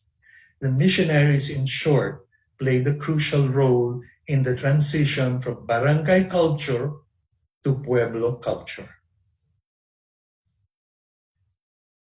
Part 3. In 1599, a plebiscite was held in the Philippines asking pueblos whether they wanted to continue as vassals to the Spanish king. The plebiscite was ordered by Philip II upon the instance of Fray Miguel de Benavides, who had accompanied Bishop Domingo de Salazar to Madrid to argue that the Philippine pueblos had been, in quotation marks, conquered. That is, forced to be vassals of the Spanish king, and therefore that the collection of tribute from among them was unjust. Conquest, or the violent subjugation of natives, was forbidden by then by Spanish law. The king and his council rejected Salazar's claims. Shortly after, Salazar died in Madrid, a pauper. The king, apparently moved by the memorials of Benavides upon Salazar's death, decreed what Fidel Villarroel has called the Philippine Referendum of 1599. The referendum was held in different provinces, and the results per province were recorded in notarized minutes or actas. Two of them survive, one for Pangasinan, another for Laguna. Aside from them, there are two clear references to the referendum in Dominican and Augustinian histories of missions. Presumably, the referendum was held in other pueblos in Luzon, but the referendum may never have been held in the Visayas. At least that is my impression. We hear the voices of Filipinos from the 16th century in the surviving actas, while the references are precious windows into the development of the pueblo after the Synod of Manila. In the Acta of Pangasinan, the pueblos of Magaldan, San Jacinto, Santa Fe, Santo Domingo, and Calahuacan accepted Philip II as their lord, adding that if, upon entering in these lands, the Spaniards had explained to the people by word of mouth and any actions in a manner understandable to them the good that derived from being vassals of the king, they would have given obedience as voluntarily and as freely as they do now. Of interest is the mention that the Pangasinenses make of the offenses that some alcaldes mayores and encomenderos and tax collectors and other Spaniards had committed against them. You find this in the Acta, no? Both by collecting more than what was established by His Majesty or the governor of these islands to be paid as tribute, or by whatever kinds of injury inflicted on them. The Pangasinenses explicitly said that they were not pardoning any of such things. Rather, they wanted to be repaid in full. They understood that by this act, aside from caring for themselves and their children and properties, they were rendering a service to His Majesty our Lord, whose intention has never been, nor is, that they should suffer any injury. Rather, His royal will has always been and is that fair treatment be given to them and to all, and that those who offend them would be punished. Therefore, they want and say that if any of said offenders owe them something, they make restitution. And this is what they want. This long quotation could have been lifted from the documents of the Synod of Manila, which is the only explanation of what, in pre-Spanish times, might have been taken as a monstrous impertinence before local rulers. We have here a clear understanding of justicia, non-negotiable justice, as opposed to katwiran, negotiable justice. And we know that in the 20th century, Lope Santos, who could not tolerate Hispanized Tagalog words, decided to replace justicia with a word taken from the Cebuanos, katarungan. Of note as well is the distinction made between the alcaldes mayores and encomenderos on the one hand, and the king on the other. No sweeping generalization here of the Spaniards. This is key to understanding the steadfastness of Filipinos as vassals in spite of occasional abuses from Spaniards. In the Acta of Laguna, the pueblos of Bai, Tablero, Pilala Grande, Nagcarlang, Mahayhay, Siniloan, Giling-Giling, Pangil, Pakil, Santa Cruz, San Pablo, Pelilla, Moral, and Lumban indicated their willingness to continue as vassals of the king, but proposed the postponement of actual voting until other people were apprised of the referendum, given the weight of the question at hand. Of note is the description of the vassal's life under the king, which forms part of the Acta. Under his temporal laws, they have lived and are living in great security of life and property, comfort and peace, and with more liberty than they ever thought to have, since they are free at present from all the tyrannies to which they were subject in the time when they were infidels. These tyrannies are probably what either the Alferez, Gregorio de Leon, representative of the Alcalde Mayor, or Fray Antonio de Nombela, definitor of the Franciscans in the Philippines, wanted to remind the new converts of before the referendum in order to persuade them to vote to continue as vassals. So first, the blindness and tyranny in which they were as subjects of the devil, and second, the tyranny with which their kings and lords were possessing themselves of their wives and goods. I will go back to that second reason in a short while. With regard to the two references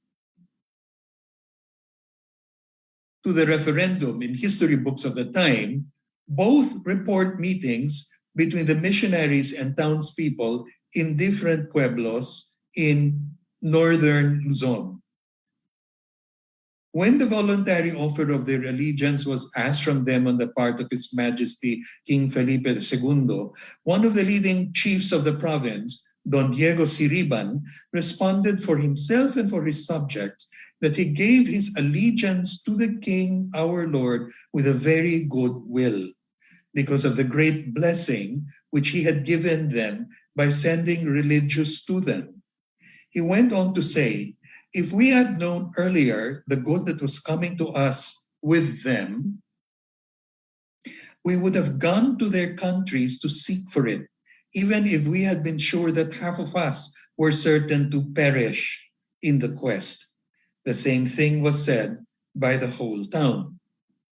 By way of background, Diego de Aduarte, Villarroel's source for the first anecdote, tells the story of Siriban, how he was disaffected by the Alcalde Mayor's treatment of his family and fled to the mountains and was reconciled and convinced to return to the pueblo by the intervention of Fray Diego de Soria.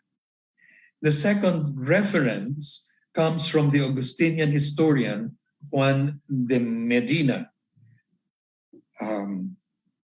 the Bishop of Nueva Segovia.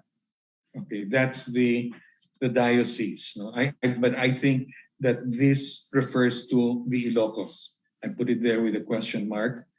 Then Fray Diego de Soria collected those Indians together by order of His Majesty and told them of the advantages of the Spanish monarchy and how beneficial it would be for them to have Don Felipe, the king of the Spaniards, as their king, who would protect them peacefully and with justice. Thereupon a rough Indian arose and said, "We answer that we wish the King of Spain to be our king and sovereign, for he has sent Castilians to us, who are freeing us from the tyranny and domination of our chiefs, as well as fathers who aid us against the same Castilians and protect us from them." These two references are striking because of the way they echo the Pangasinenses and the Tagalogs. Now, the Philippine referendum of 1599 is not mentioned in textbooks, but there can be no doubting its significance.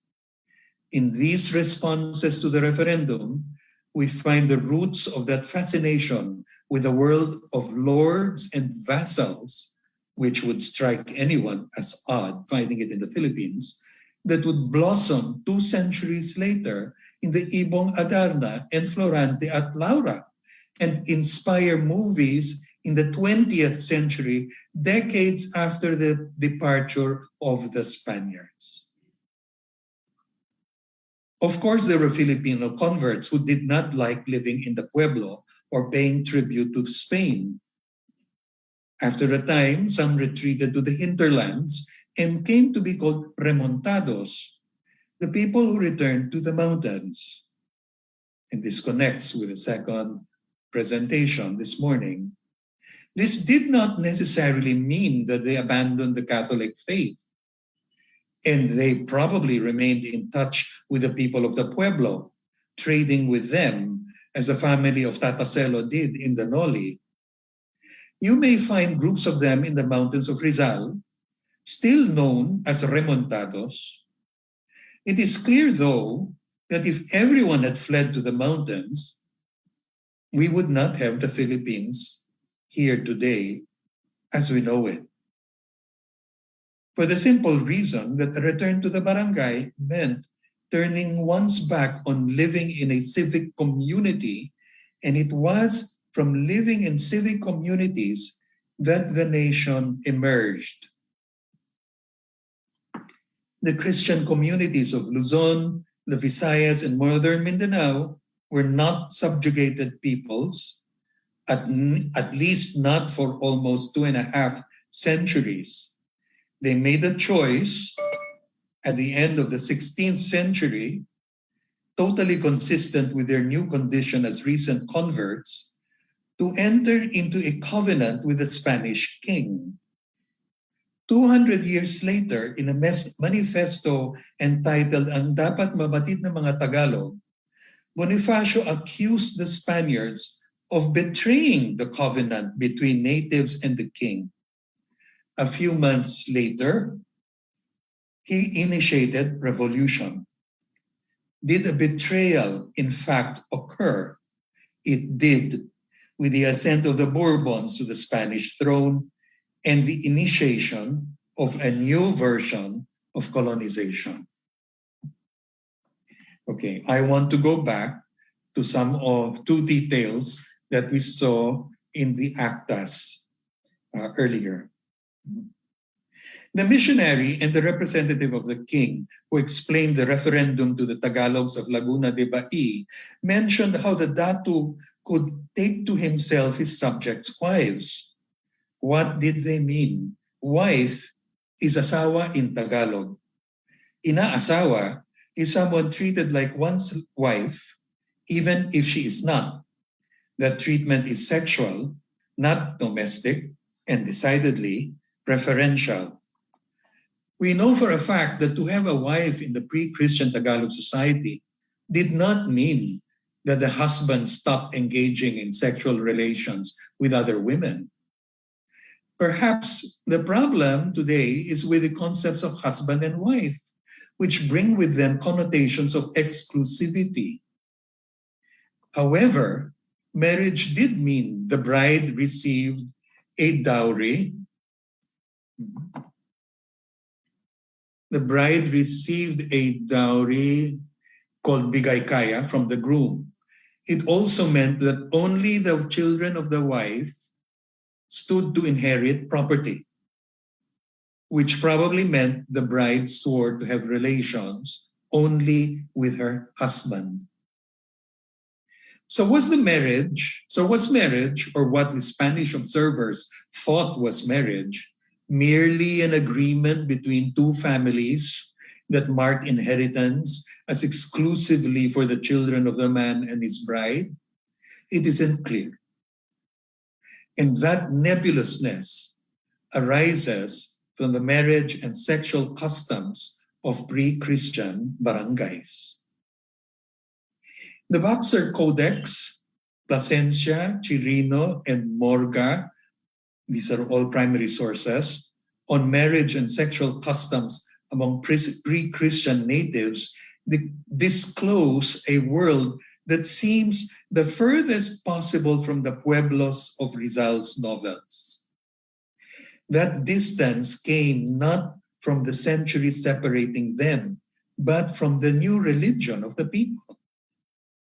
The strongest impact on the new converts' personal lives must have come from the concept and laws of Christian marriage. I'm connecting with the first talk. Christianity placed sexual relations squarely within marriage. Before that, unmarried teenagers could engage in them.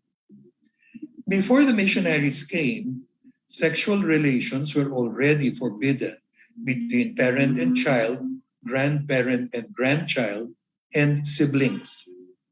But siblings were defined as children who had the same father and mother, meaning half-siblings could marry. In other words, incest had a different meaning for pre-Christian natives. The sources say virginity was not prized in marriage. On the contrary, there were men who specialized in deflowering the future bride. Abortion was practiced, and there were older women who specialized in carrying them out.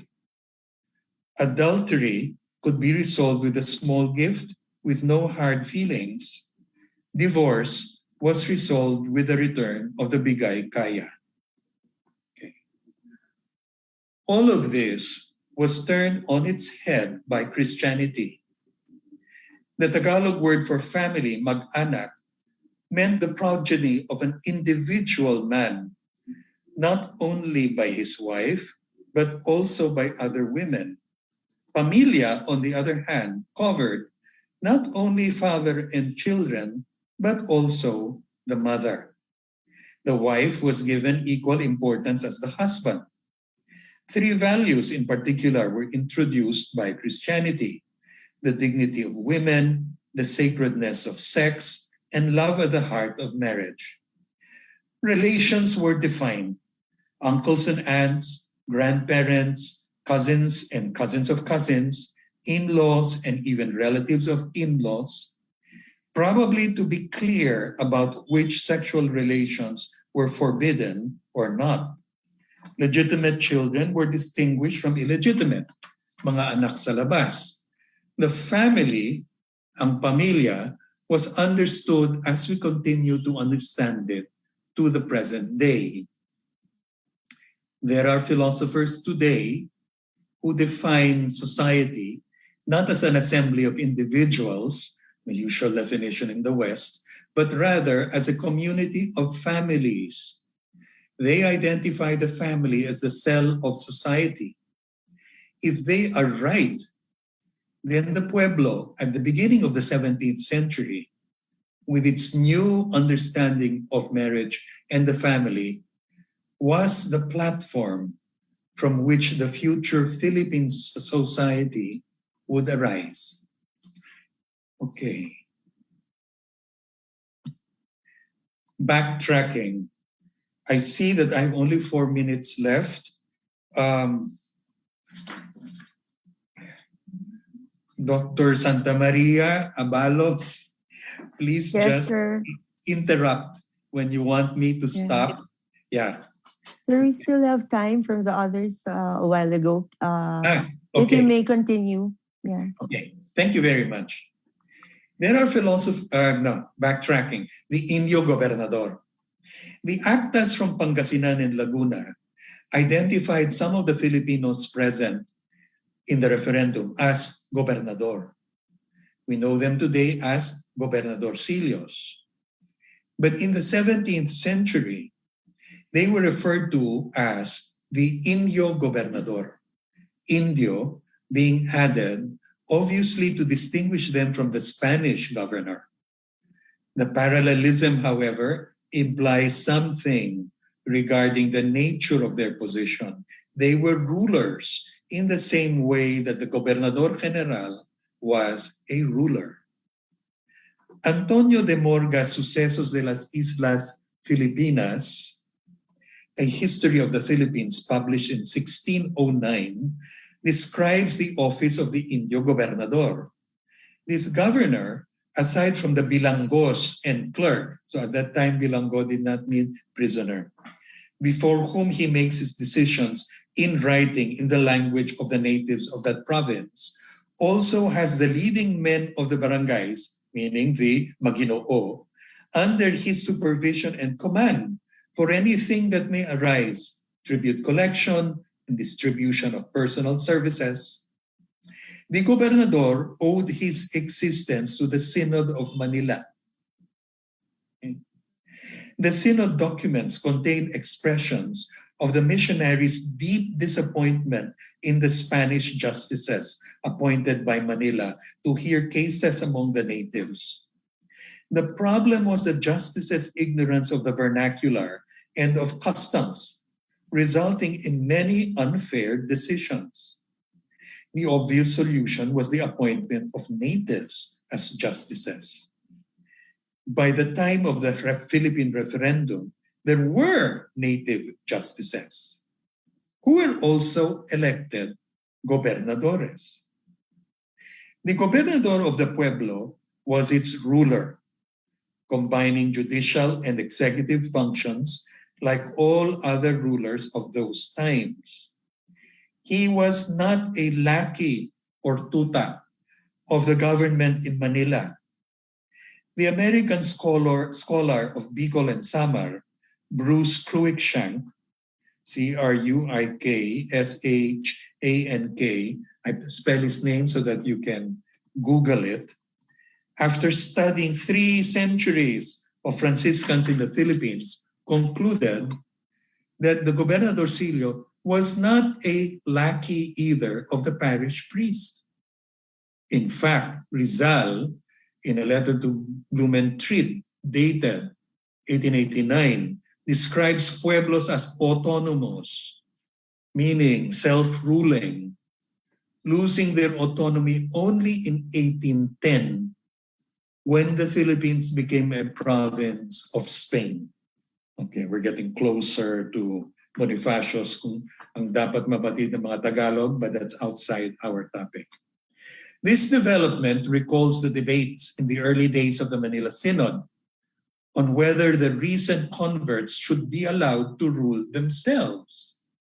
Yes, that was a topic brought up by the Augustinians. The Synod Fathers were divided on the issue, with the naysayers winning the day. Clearly, this was no longer the case by the time of the referendum. When did the pueblo start electing their own gobernador?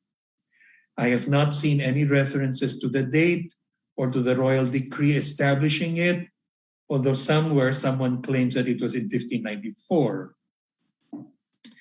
The establishment of the position of gobernador was every bit as momentous as the foundation of pueblos and the Philippine referendum, but again, our textbooks are silent on it. I do not refer to the fact that native communities have native rulers, but rather that the native ruler of the pueblo ruled over people who did not belong to his family. You may poo-poo this and say that the sultanates of Muslim Mindanao had been doing this for centuries. But you should ask whether the subjects of the sultan elected their ruler.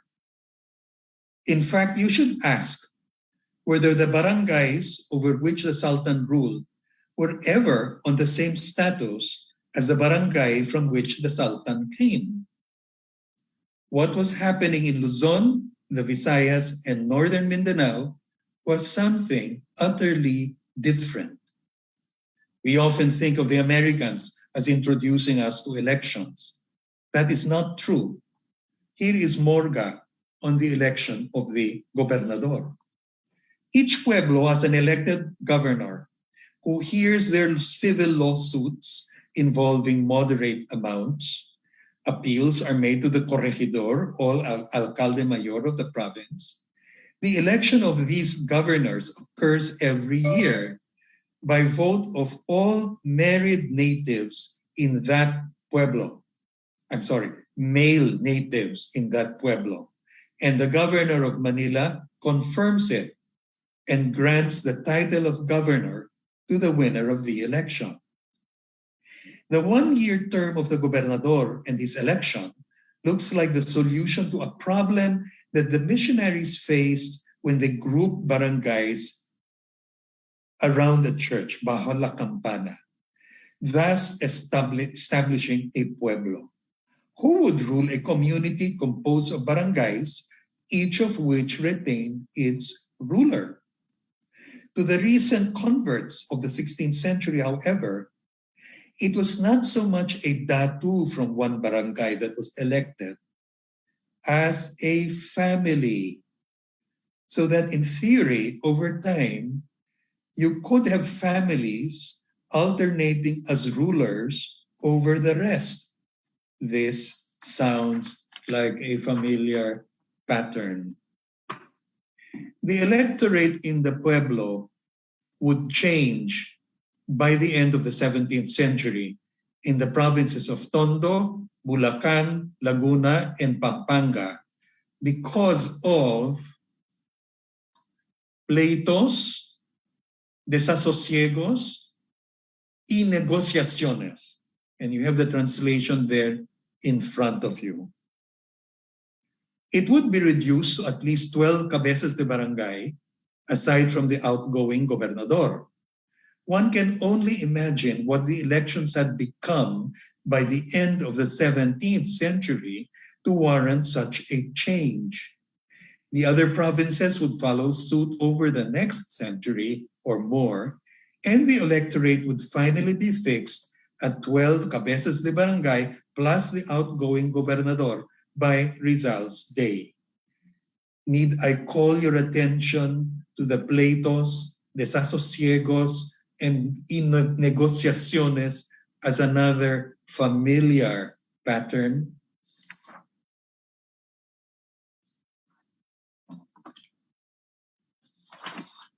Morga has two remarks about the pueblo at the beginning of the 17th century that are important to imagine how the pueblo looked to its Christian residents.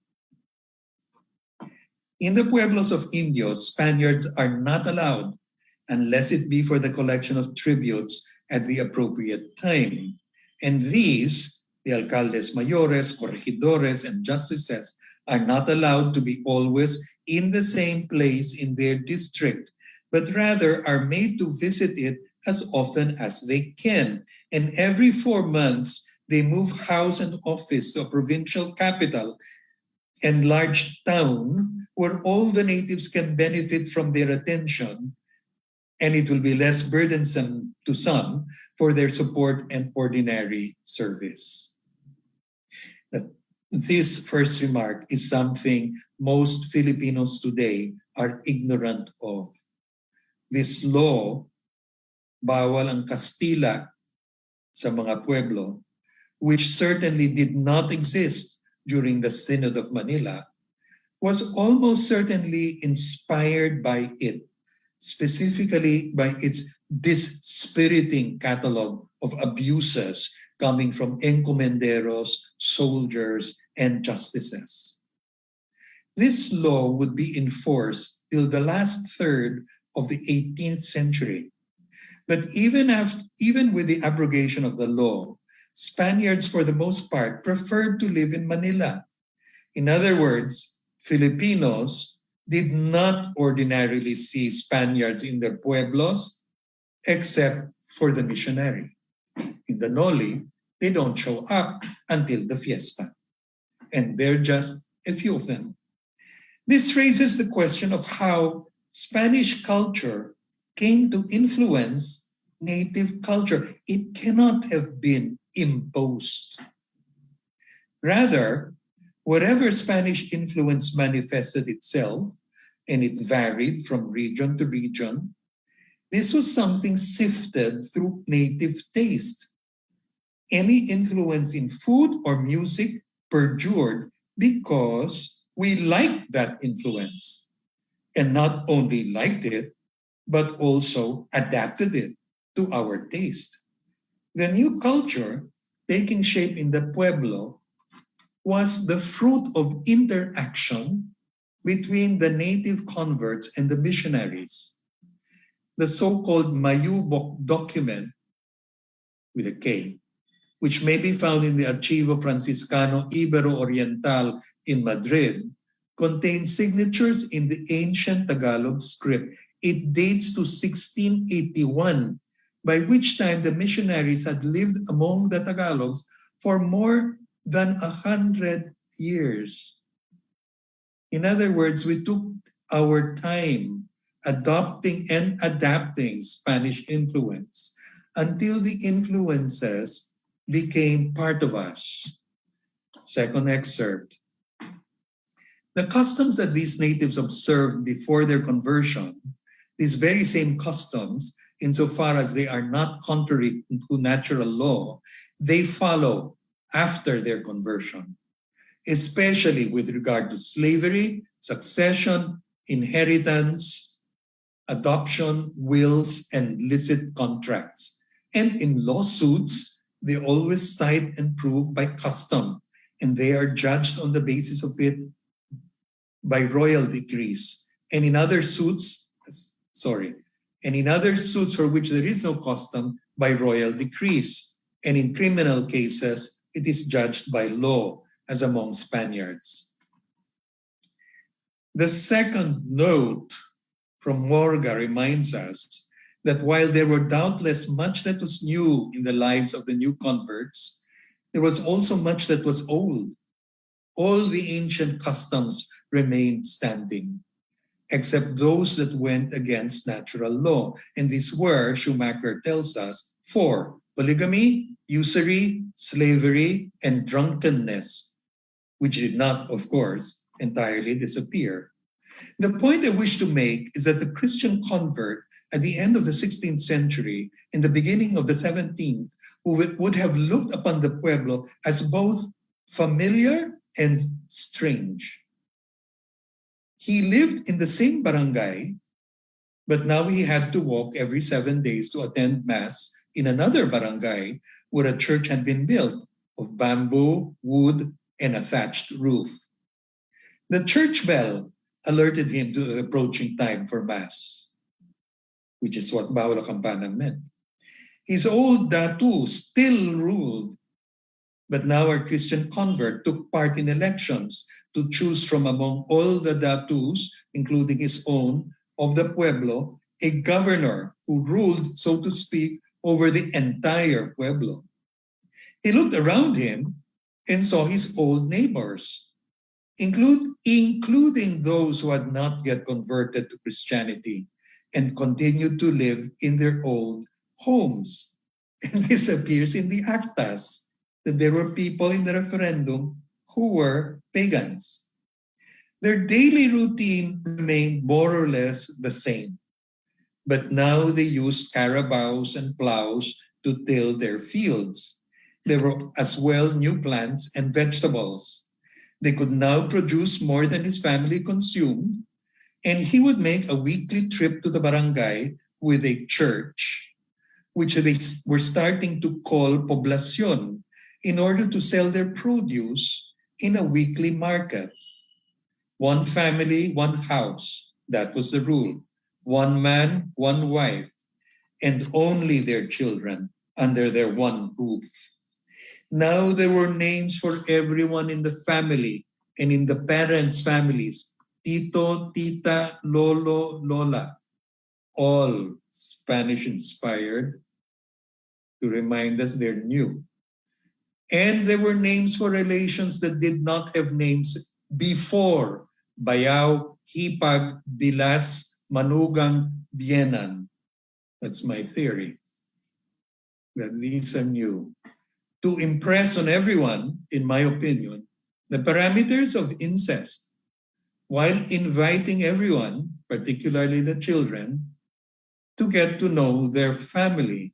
Why was incest a problem? Because in the barangay, everyone was related to one another. Now there were strict rules on lending with interest. Slavery was forbidden, but families could have servants. So the old names disappeared, such as Aliping Sagigilid, Aliping Namamay, but new names were now used. Utusan, Katulong, Bataan, Alila. The point was that tyranny and abuse were forbidden. The old drinking parties, tyranny and abuse of the amos, the old drinking parties that would go on for days were gone. But drinking itself was not forbidden. Getting drunk was. Cockfighting was now reserved for days of celebration called fiestas. What was decidedly new was mixing with people from other barangays.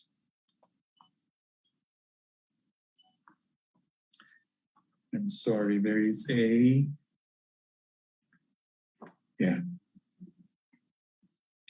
You met them in the classes that prepared you for baptism. You met them at Mass, these new people, new neighbors. Your children knew their children because they were classmates in the catechism classes. There was no avoiding getting to know them. And if your son wanted to marry a girl from another barangay, someone entirely unrelated to you, then you had to meet the family to whom a bigay was due. You would meet again at the baptism of every child, his confirmation, and also his first communion.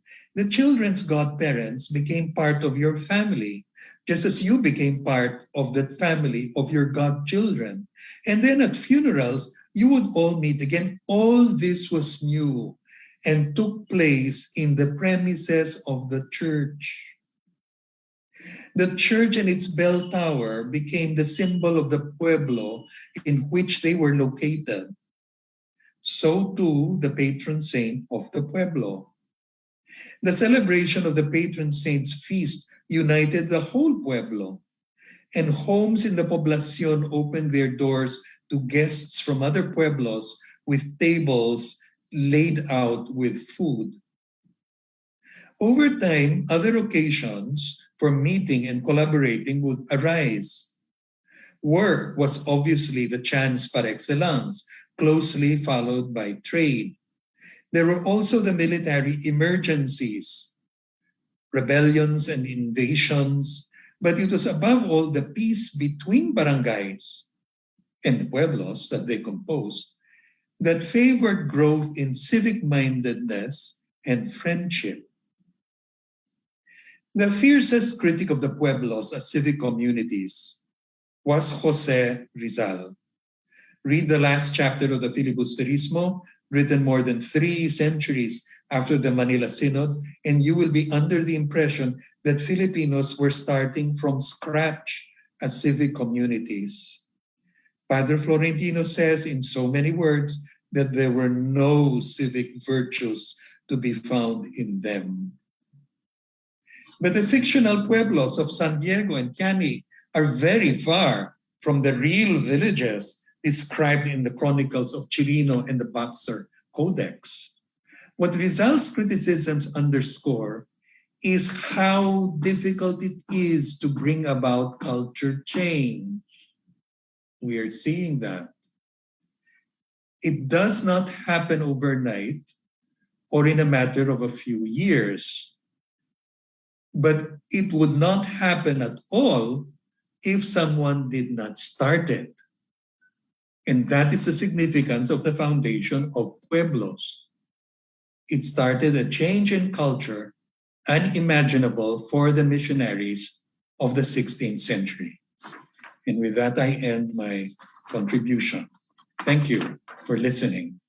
Yes. Thank you very much, Dr. Dumol. So we have listened to all the four presentations already, and the floor is now open for questions. But I think we will start with ones written in the Q&A board in the Zoom. Some were answered already. So let's have, there's a question here addressed to Dr. Saltana. May we know, this is the question, may we know if these marriage practices and marital concept of which they look into the women as expected to be meek and following the will of their parents and how they acted in relation to the purview of Catholic doctrine must be across the board, all maiden to those who were governed by the Spaniards in the Philippines, or such research can only be seen in the upper class ilustrados? If marriage is a special contract bound between a man and a woman entering into a family life, meaning to say the family in terms of betrothal, must be governed by the church and not by the government. Dr. Saltana. Yes, thank you. Wait, let me open. Thank you very much for those questions. I will base my answer on, well, it's other, maybe it's still unlimited material, but I think already sufficiently illustrative. So I've gone through matrimonial cases from the 18th century and a few from the 17th. And one I've encountered cases brought to court by women from, shall we say, different social classes. So from, well, those who are identified as elite, and those who, well, no, they were obviously not based on their other activities. And so this thing of, the type of women is supposed to be obedient. Well, here you have definitely clear examples of women who were, shall we say, advocating their right. For example,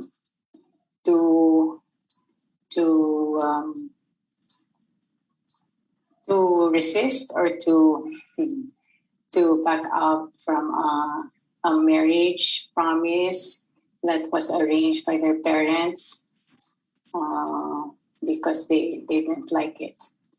Or the opposite. Now you have cases in which maybe this time it's not so apparent, but if you go through the case, you see that there's a degree of coercion of the woman. So this cuts across classes. So I think with that I'll answer the first question. So this was not the submission to parental authority was there. There's something cultural. So yes, thank you, Dr. Camacho. This sorry. Yeah. No, there's a second question. Yeah. A second question. This is just a quick answer. Yes, now for as long as Spain was a confessional state, the church had jurisdiction over marriage to determine which were valid and which were not. By also only the church and the jurisdiction over matrimonial cases also belonged to the church. But the state did have some part in things pertaining to marriage, especially, shall we say, the material or property part. It came to litigation over the bigay or bride service. This could be taken up in the royal courts. Yes. Okay, thank you very much, Dr. Camacho. The next question is for Dr. Jose. how do we know that the bells in Kamalanigan, did I say that right? And Lalo were indeed cast in the Philippines? Yes. Thank you for the question. I did not type the answer anymore, so I could answer to the broader audience. I did not show the detail of the bell in Kamalanyugan, but there's another inscription there that says Binalatoka, Santa Maria de Binalatoka, Oro Pro Nobis, something like that, no? And 1595. And Binalatoka, I have not found the place anywhere, but I presume, this is just my presumption, that it refers to the Binalatongan, which is the old name of San Carlos in Pangasinan. Binalatongan was one of the first missions of the Dominicans in Pangasinan. And in the 1760s, there was the Polaris Revolt. And the Spanish authorities were brutal in the termination of that revolt.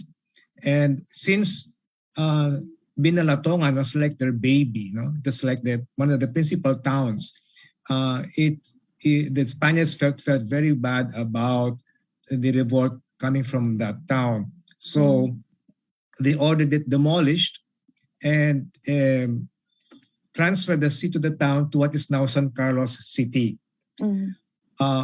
And so therefore, there was a diaspora of objects from the old Binalatongan. So I suspect, since Kamalanyugan, both Pangasinan and Cagayan were under the Dominicans, that the bell crossed Cordillera to where it is now in Kamalanyugan. So that's the only scenario I can give. But I do know that the Filipinos were casting bells already by the late 16th, early 17th century, as we can see from the accounts. I have written a book about that. But so far as we know, Binalatoka, that's the oldest bell in the Philippines. And I cannot imagine that the Spanish authorities would order a bell from Mexico just for this one town. It would have been more pragmatic to just make the bell locally. As also that we know that of Panday Pira, although Rizal makes a great thing about Panday Pira forging canon, other scholars have said, well, the canon were really more like lantakas. In any case, there was already the knowledge of bronze casting, and the materials, copper and tin, which are used for bell casting, were already available. Copper is available in the Philippines, and tin was imported from China. So we can use the Kamalanyugan bell as a benchmark. The outline is this way. It's longitudinal, conical. And for the rest of the 17th century, the bells of this period are at the same proportion. Because in the 18th and the 19th centuries, you can see that the bell designs also, the bell silhouettes developed. So you can trace the evolution of bell casting through the extant examples. And the bell in Lalo has a similar shape to that in Kamalanyugan. So therefore, based on the shape, I can see that I would hypothesize that the bells are cast in the Philippines. Another thing is that there are such things as foundry lines. There are, when you make the mold for the bell, there are certain, like in certain parts, and you have a line for each, for the hip, the shoulder, and the whole thing. So these foundry lines differ per country. The lines that are found in the Philippines are not the same as those in Mexico or in Spain. So therefore, there are these technical details which help us to say that the bells are indeed cast locally. Yeah. Okay. So thank you. There's a question here for Dr. Dumol. There's a shout out also, Dr. Dumoy, for you. No? So it says, great to see you, sir, after all these years. There's a shout out. So the question is it not also documented that in many places, many were not alipin for their entire lives? If so, then there must have been some kind of system of assessments that would accumulate to that judgment that the alipin will soon be freed to be a timawa. Could this not be construed to be early roots of the moral reckoning or compassion, which seems your paper was pointing out to be mainly introduced because of then New Catholic faith in the Pueblos? Well, I would agree to that observation, although I have not done research about slaves that were emancipated, but you do find references to them in the primary sources, occasional references. I am going to stop there because that's a very nice subject for further research. And again, I would think that this differs from region to region.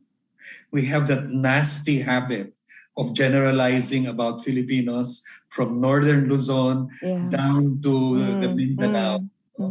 Yeah. So, but I think it's good to research on that. Yes. So thank you. I think some of the participants were raising their hands, but they suddenly placed it down. Okay. Can you raise your hand again? There's one attendee. Just unmute yourself and ask the question, please.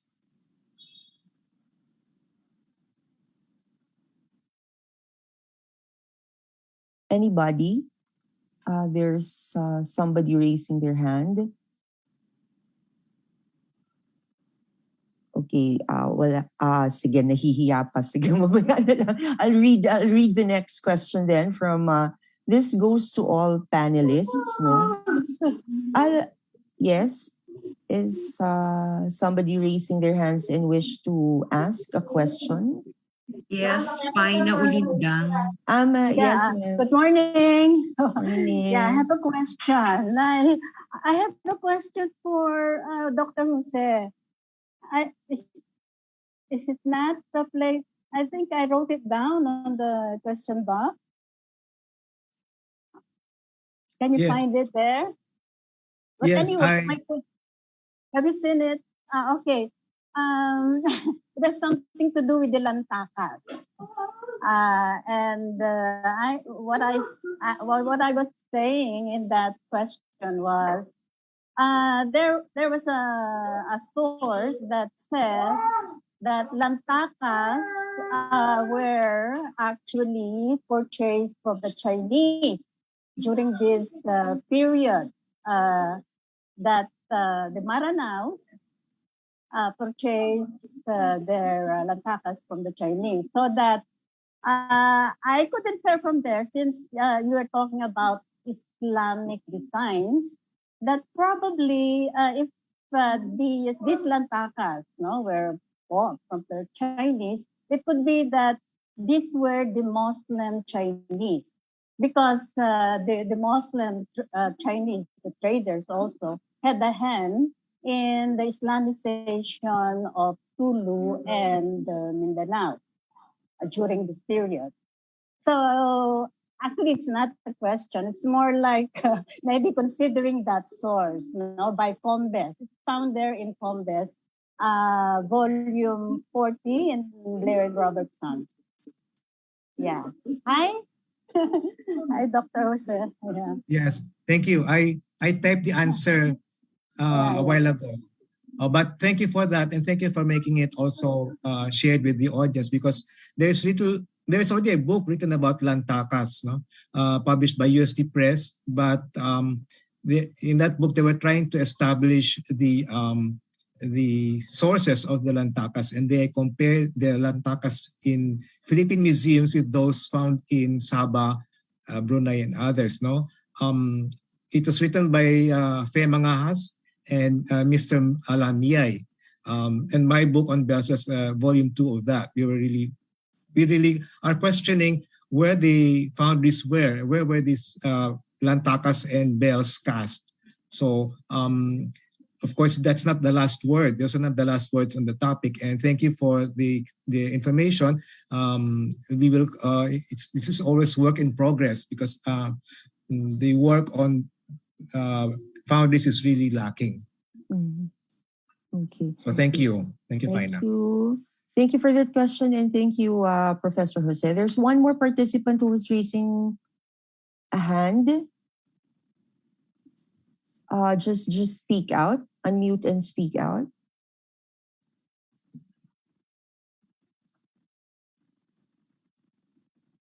Okay, sige, mamaya na lang ulit. So this question was typed in the Q&A board, no?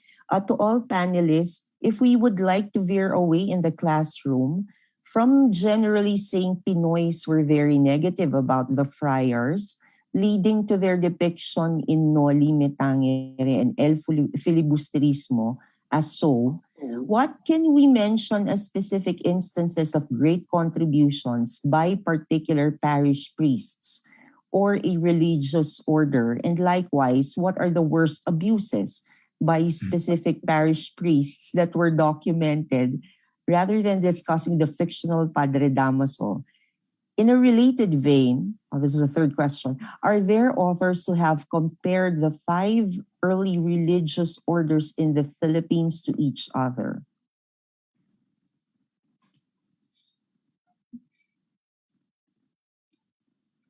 I don't know who wants to go first. Paul, ikaw na. Paul. Sorry, I'm not a historian. Thank you. Hinihintay namin ang boss magsalita. Sir Paul, sige, go. You know, I think this is an area for local history. Mm-hmm. Mm-hmm. Because we have to discover this in the different places in the Philippines, Luzon, Visayas, Northern Mindanao. There are different heroes, different villains. Let's discover them. You know, there are all sorts of pirate editions of Blair and Robertson, which are available now. And then students can use the index, check on their provinces, their regions, and then the missionaries who work there. Because I don't think there is any in-depth study, you know, just with those moral categories, the good friars and the bad friars. Now, I know that UST was going to publish, and I'm glad that Ricky is here, a book written at the start of the 20th century, which was going to catalog all of the monuments of the friars from all over the Philippines. Natuloy ba yun? Okay, so yeah, na-delay because of the pandemic. But it's 2 volumes, Ganyang Kakapal, and it's a translation by the Dominican Valentin Marin Morales. Yes. So it should be coming out next year as a special publication. So admittedly, it's written by a Dominican, a Spanish Dominican, as a rebuttal against all these stories that came out in the early American period. It was first published by UST Press 1904 or 1906. No? And the way he did it was to send out letters to all the major religious orders for their monuments, not just churches, but dams, schools, literature. So it's a broader cultural discussion. So that, abangan na lang yan for next year. Hopefully things will be better. I would also like to bring to the discussion that apart from the 5 religious orders, there were also the secular priests. Yes. So the activities of the secular priests have also to be taken into account. In the first years of the secular priests, most of them are Spaniards. But by the 18th century, most of the secular priests were already Indios, and they were in Bicol, Tagalog regions. That's why when the Jesuits came back in the 19th century, the secular parishes were taken from them and given over to, nagkaikot-ikot nagkarga doon ng mga parokya to accommodate the Jesuits. And that was one of the causes of the revolution, the discontent of the secular priests. So we must also consider the role of these secular priests in the life of the Christian life of the country. In a previous paper, I have pointed out that the secular priests also built churches that we have to recognize, like in Molo Church in Iloilo, for example, is a secular built church. No? So hindi lahat puro gawa ng praile.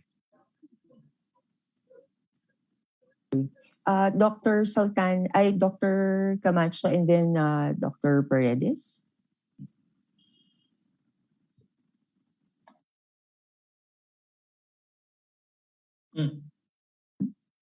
You're muted. You're muted. You're muted. You're yeah. There. There. Thank you. I'd like to bring up a specific parish priest, since that was asking the question. I came across him in 2 different archives and found him interesting. Well, I do research on marriage. So the case of this priest was one appreciates how they were. Shall we say, it's hard to take a black and white approach to them. In his case, of course, as a parish priest, he was working for the implementation of the requirements of canonical marriage. But at the same time, he was immersed in in lowland society. He had been a parish priest in what's now Laguna for many years. So he knew, he had a good grasp of the family ties, the importance of marriage in forging family ties and also breaking them. He was especially interested in freedom of marriage, especially for women, because of the terms of the Bigay Kaya. So some women could be compromised since their family had already received Bigay Kaya, so they could not back out from the marriage. So I found him in at least 2 matrimonial cases, defending the rights of both man and woman. Somebody who was pursuing his betrothal because he had already given a lot of the bride service, and yet the family was rejecting him. So the priest sent a report to the tribunal telling them about the real situation, that they should look into the side of the prospective bridegroom so that he could really pursue the marriage. And then in another report, he mentioned, for example, how families had actually fought, literally, in the churchyard because of somebody one of the parties reneging on the marriage promise. So here are very indirect ways that the parish priest could advance the canonical marriage, or at the same time taking into consideration all the cultural, shall we say, aspects of marriage, trying to weigh what was to what extent no custom was admissible and compatible with canonical marriage, trying to see what compromises could be made. That's like maybe an indirect way of answering that question. This is it's not really black and white, but it's also understanding the role of the parish priest. Thank you. Una? Yeah, hi, thanks. I totally agree. It's we can't look at these things as black and white. But at the same time, I think that no matter how favorably disposed we might be personally to the Roman Catholic Church and to Catholicism as a religion, in our personal lives, I think we have to never forget that when we talk about these things in terms of Philippine history, no matter how good a parish priest might be who's Spanish or Iberian, we have to make sure that we never forget that these were still things that happened under conditions of colonialism, and that colonialism in and of itself is, I think, wrong, and not something that people deserve to suffer, no matter how positively we can spin certain things. So I think that I just don't want to lose sight of that and be too, I think, celebratory about these things happening, that they still happened under colonization, and we can't forget that. So as far as like examples, concrete examples, I would say that in terms of negative examples of abuses and things like that, I think that it would be really, really difficult to find records of that in the records of religious orders. We know from practices, over the last century and even more recently, the last few decades, that the Catholic Church protects its own in a lot of situations, even in serious in situations of grave abuse.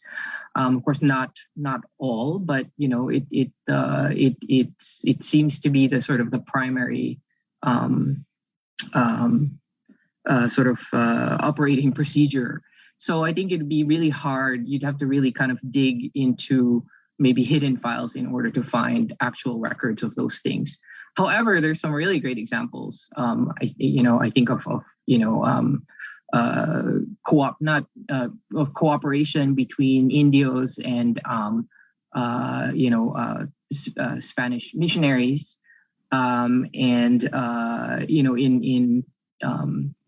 in my research on in Mindanao, among the ancestors of the Lumads. So like in my book, the whole sort of theme of that is collaboration and cooperation between the missionaries and the natives, some in some cases like really forging strong bonds of brotherhood, where some Lumads would kind of protect some of these missionaries with their lives. And so you can tell that from that kind of like bond that they must have been doing some good, or were seen as good people, or had basically formed these really strong relationships with the natives. So we can say that. But my favorite example, in terms of like someone specifically who did something kind of commendable or even heroic, is in the 1620s, when the Recoletos were first established missions in the uplands of what's now Cagayan de Oro in North Mindanao. There was a Recoleto fraile named Agustin de San Pedro, and he had a military background. And there was a time in like 1624 or something like that when the Cagayanons were going to be they knew they were going to be falling under attack from the Maranao. And so what Agustin de San Pedro did was he actually trained the Cagayanons in European-style military tactics. They were able to kind of form a protective barrier around the town, and as the Maranaos laid siege and for an extended period, and when they finally broke through the fortifications, they were able to fight off the Maranao because of Agustin de San Pedro's training. So I thought, I always love that example that, and after that, basically, the Recoletos were invited to stay like permanently, So anyway, that was kind of my favorite example. The Recoletos have a lot of great examples like this, but of course, they're not going to commemorate or tell you about or publish anything about or show foreigners' archives about, the bad things that the Recoletos did. So I'm only seeing the positive side. Mm-hmm. Thank you, Dr. Paredes. Anybody from the panelists who want to add something? Okay. I think Jan Joseph Rivera has a question. Yep. There, I gave you permission to talk already. Magandang umaga ho sa lahat. Hello, good Ako morning. po ay galing sa Cagayan de Oro. No? Ako pinag-aaral patungkol sa mga kasal. Yan kasi yung aming major in pastoral ministry for family counseling and marriage. No? Ang tanong ko po ay para kay Dr. Camacho. Nakakaintindi po ba si Dr. Camacho ng Tagalog? Opo, nakakaintindi. Okay, sorry. Inilagay ko po dito, no, sa paraan ng pagkakasal, saan po ba ginagawa ang Kristiyanong pag-iisang dibdib sa panahon ng mga Kastila? Sa bahay po ba o sa labas o sa loob ng simbahan? Kasi po, isa po sa mga tradisyon ng simbahang Katoliko ay ang pagkakasal na nasa labas bago pa ginawa ang yung nasa loob. Kasi nga yung paghahalikan ay this is part of the consummation of marriage. So hindi pwedeng gawin sa loob. Kaya dati ginagawa po ito sa labas. So ano po yung paraan? Sa labas po ba? Sa bahay po ba? O sa simbahan? Pangalawa pong tanong, yung pong scrutiny sa pagkakasal, ano po ba sa wika na nasa lokal o sa wikang Kastila? Yun lang po yung aking katanungan, Dr. Camacho. Salamat po sa inyong katanungan. Ang nakalagay ho dun sa manuals ay ang kasal ay ginagawa ho sa simbahan. Pero kasi ay dalawa ho yung bahagi ng kasal. No? Yung una yung pagpalitan, no, ng consent. Ito nakalagay sa handbook, sa manual na doon sa may pinto ng simbahan, hindi mo doon sa may altar. Kasi yung sa altar po, yun yung bahagi na, yun yung nuptial blessing, yung pag-bendisyon. Pwedeng walang misa yon, pwedeng nasa sa loob ng misa. Ngayon, pwede rin naman ho ang kasal sa tahanan, ho. Pero ano lang yan, sa bihira ano, na payagan yung na gawin. Ganapin ang kasal sa bahay lamang. Tapos so yung kung anong wika ho yung ginagamit, yung ano kasi kasi napaka-intimate ho ng mga tinatanong, no, especially yung consent, no, it's a very internal act. Kaya ano ho to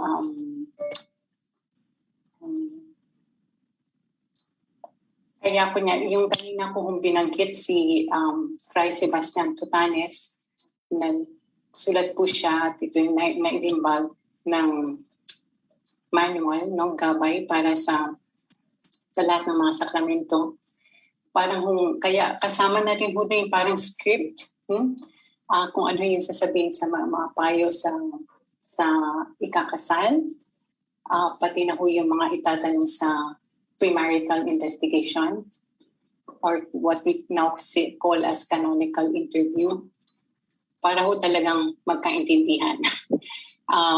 So anyway, I think I also mentioned that first the handbooks were mainly printing, also because of the expense of printing and the limitations of printing at that time, were meant for the religious ministers. So they were in Spanish. But as the decades went along, then you have more, and also with the publication of dictionaries, of grammar books, you also have the manuals for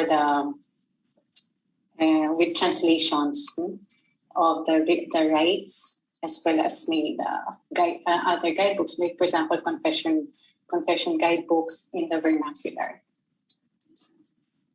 So the translations were especially for the sacraments that required interaction, between the priest and the faithful. So this would be maybe baptism, confession, marriage, and extreme unction.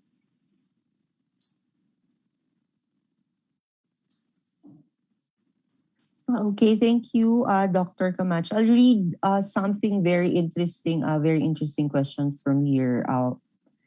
There are many disputed events and unanswered questions in Philippine history.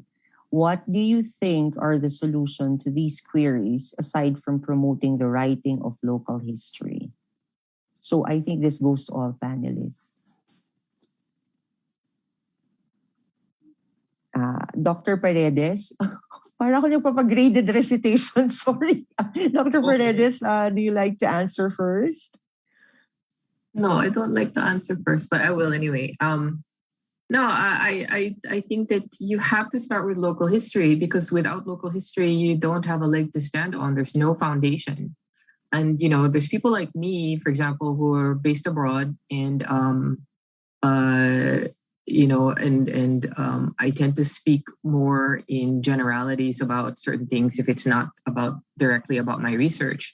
But everything I do rests on the work of local scholars who I try my best to acknowledge. And I think without local scholars and local scholarship, we really can't have that. If there's anything that we should do, is that we should maybe put more resources to encouraging local scholarship and supporting it, and also citing it, and, you know, giving it an audience beyond the narrow local scope.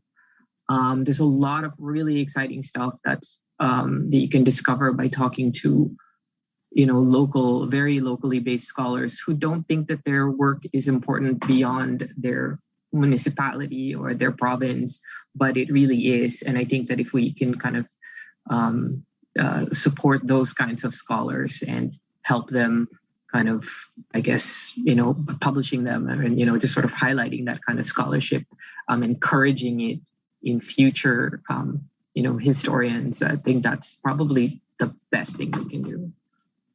I mean, what we don't want is what sometimes happens is that, you know, an outsider comes in, like a foreigner even will come in and,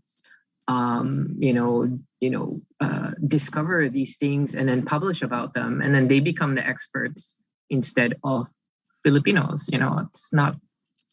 That to me is a problem of, you know, with a power imbalance. You know. Okay, thank you. Any from the panelists?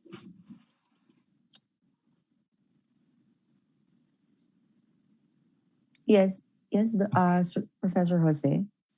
Yeah, I agree with Una about that, no? Especially about the balance of power between the local and the foreign scholars.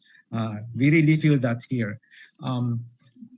I feel that also related to that is the recognition of the existence of archives in the localities, and that this should be preserved at all costs.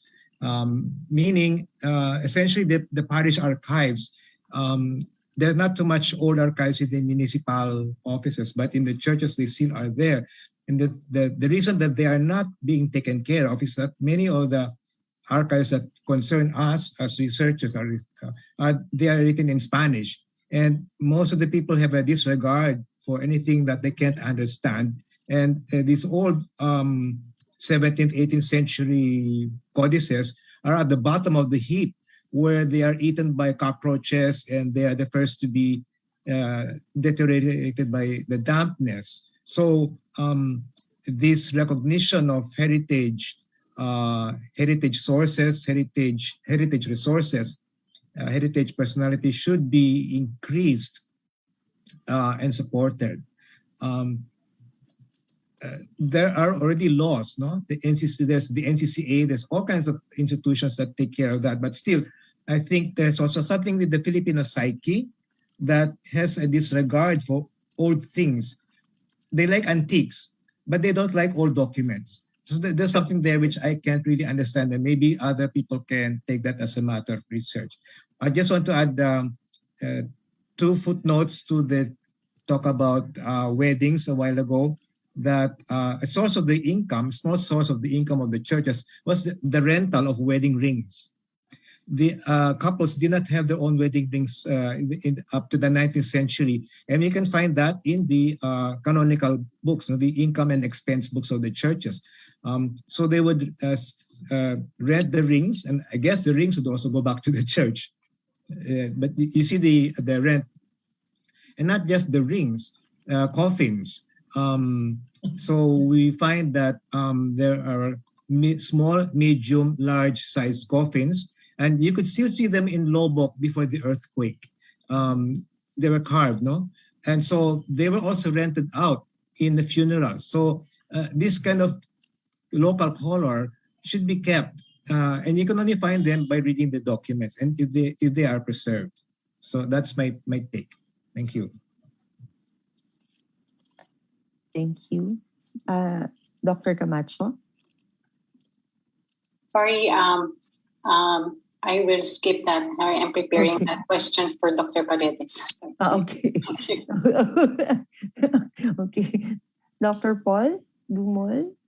Well, nothing really to add to what Una and Ricky have said. I'm a great champion of local history. Really, I think that has to be written. And most of the time, it's not because people don't know the craft of the historian outside the university educated. No? And they're also the product of textbooks. And many of our textbooks really are, I don't know, some are ideologically slanted. No? Others are just have a strange take about what they report. So yes, local history, very much. Okay. So thank you. There's a question here for Dr. Una Paredes. Thank you for raising the question on thank you for raising the question of self-awareness of scholars of their Christian perspective and paradigms. In my experience, it has helped me step back a bit and go beyond the Philippines when I considered the indigenous culture. So a question here also, okay, from your studies on the LUMAD, were there situations when the LUMAD negotiated as a condition of convenience? For instance, in the Cordillera, there was a case when an Igorot agreed to convert but negotiated that they go to church in their G strings or bahag. The second question, I sort of answered that already in the text a little bit, but I know that, I guess maybe I should say, just to answer the second question first, that I don't know of any, actual examples where it was like, I will convert if, nothing as direct as that. But I do know that, like in the more recent examples that, from, the later 20th century, like in my fieldwork, people do retain a lot of their sort of indigenous practices and kind of draw a really fine line between, and these are like evangelicals, really fine line between what is required to actually convert to evangelicalism and what in their indigenous practices would be in violation of that. So different people kind of negotiate, where the line is. But in the part that I answered on the chat, that in the stuff from my book from the 1600s and 1700s, that there were communities that would that had missionaries in them that would kind of do negotiations with the Spanish government as well as with the missionaries about like, okay, we're going to kind of let you in here if you will help protect us from the Moros, or we'll do this and pledge fealty to the King of Spain. And in exchange, the way they would phrase it is like, so one of the earlier presentations was talking about, some of these letters pledging fealty to Spain. There were some really interesting letters from that period, from Mindanao, where they're basically saying, they're saying that we will be the esclavos, the slaves of the King of Spain, and in exchange, basically pulling them into a kind of a patron-client relationship sort of thing. They negotiated for weaponry, for gunpowder, for help with the Moros, and lower taxes or complete exemption from taxes, exemption from polos y servicios. In one case, they said that we want to, you have to guarantee that our missionary will be here for life. Like, instead of switching him out with another missionary, because I guess they really wanted this guy to stay. And so, and then they said, and in exchange, we will be your loyal servants, and we will protect your territory from the Moros. And we do have records of Lumad warriors joining Spanish troops in expeditions against the Moros. So you have, like a lot of those kinds of, things being negotiated in these relationships. Absolutely. And I think that they could do that because they were in these areas that I call peri-colonial areas, areas that were not under direct as direct control as people like in Manila or Cebu, but they were still sort of impacted by colonialism. And so in areas like that, natives had a lot more power, a lot more autonomy, and they could decide things for themselves. You couldn't really compel them to do anything that they didn't want. As to the first question from Dr. Camacho, I think that looking at, if we're talking about sort of deep history of the Philippines, especially for the cultures and communities that are not in the mainstream, it's really, really helpful to do a comparative approach, just like you mentioned, with other Southeast Asian cultures, not just maritime, but definitely maritime island Southeast Asia, but also other parts of Southeast Asia. I think that having a Southeast Asian perspective, and that's where I come from, I do Southeast Asian studies, is a lot more productive, because otherwise we get kind of siloed into just Philippine studies and looking only at what's going on in the Philippines. And when we do that, what do we see? A Catholic world, and we can't sort of get our heads outside of that because it so dominates. So it's really hegemonic. I mean, that's the definition of hegemony, right? So when you pull back and look at it as a Southeast Asia thing, then it becomes a lot more interesting. Actually, a lot more colorful, a lot more, it's history becomes more textured in a very interesting way. And you can more easily pull back from the sort of the dominant Catholic narrative. And there's a lot in Southeast Asian studies that helps kind of fill in the blanks, the cracks, make sense of the cracks in the parchment curtain, as William Henry Scott, his phrase. So and those things help fill in the gaps that the empty spaces, that the silences that we that are found in terms of the Catholic context. So I don't know if that makes any sense at all. It does. So we have a question here for Dr. Dumol. What can you say on Erasmus Darwin's observation in the Spanish Empire, where he said, "In my travels through the overwhelming Spanish Empire, I have admired how the Spanish treat natives like fellow Spanish, even forming mixed families and creating hospitals and universities for them. I have met native bishops and mayors, even military, which ends in social peace, welfare, general happiness that we would want." What can you say about that statement, that the Spaniards treated us well? I'm not familiar with that quotation or the person quoting, but I wouldn't be surprised, as Una has pointed out, there's good, there's bad, right? Right now, it's the bad which receives all the attention.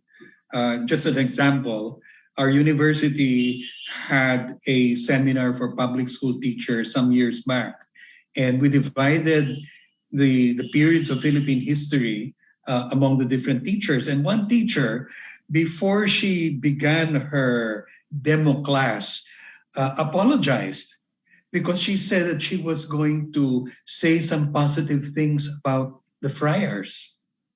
Oh my. That means to say that we are not educating people in history. I think we are educating them in biases. No? So we've got to get out of that.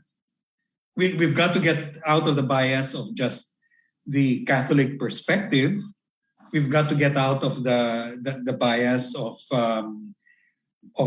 just Manila or Luzon and take a look at other parts of the Philippines. And so I'd actually be very pleased to read more about that particular quotation that the person has. But I'm not surprised about it because there were places in the Philippines where, and probably more than most, where the natives were happy.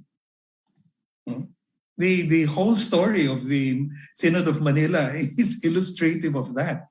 You read the documents, I've written a book on that, and the friars were relentless, listing all the abuses of the Spaniards.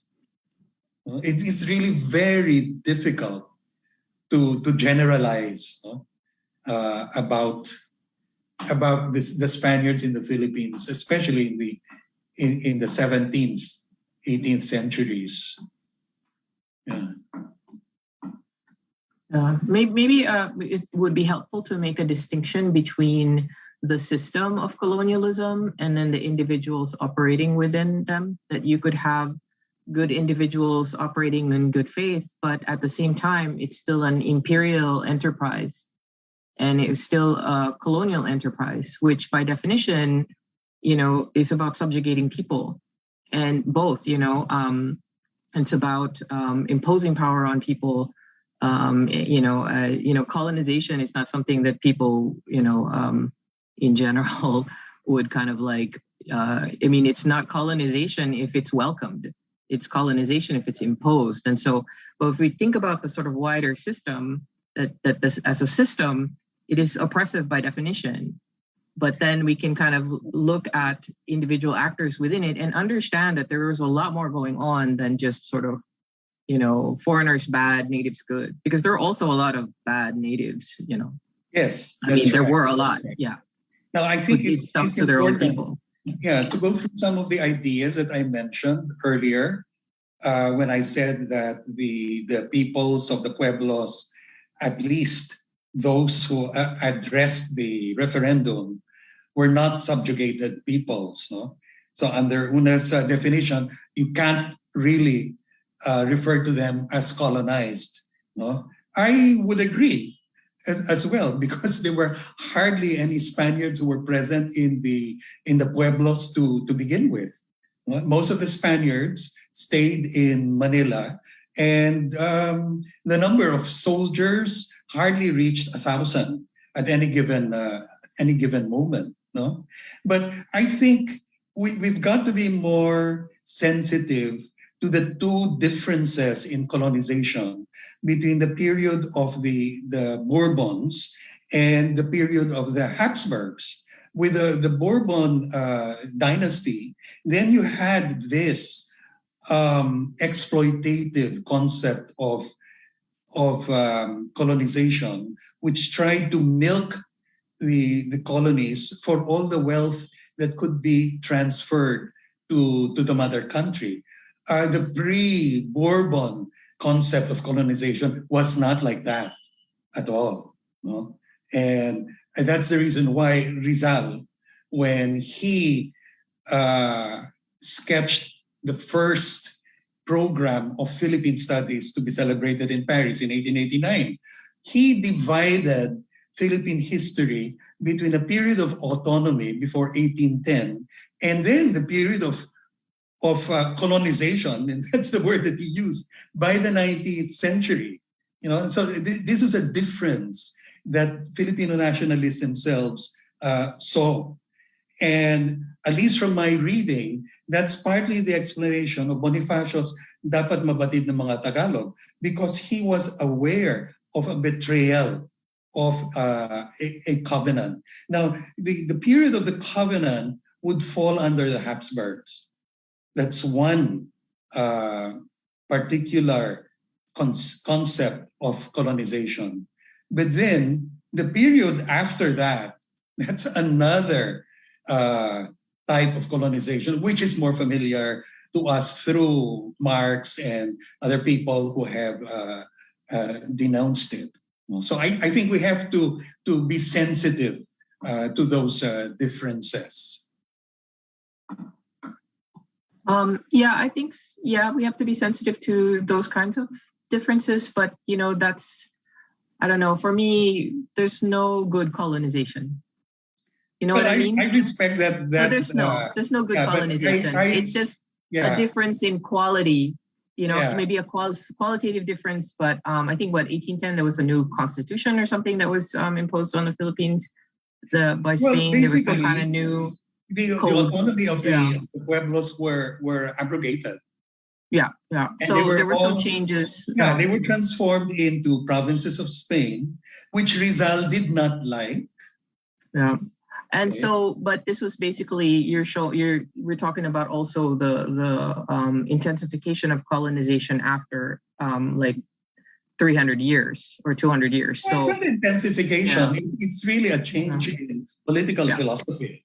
We're political philosophy, but it was still colonization from the beginning. But what's in the name? The colonization was started by colonization by the Greeks and the Romans.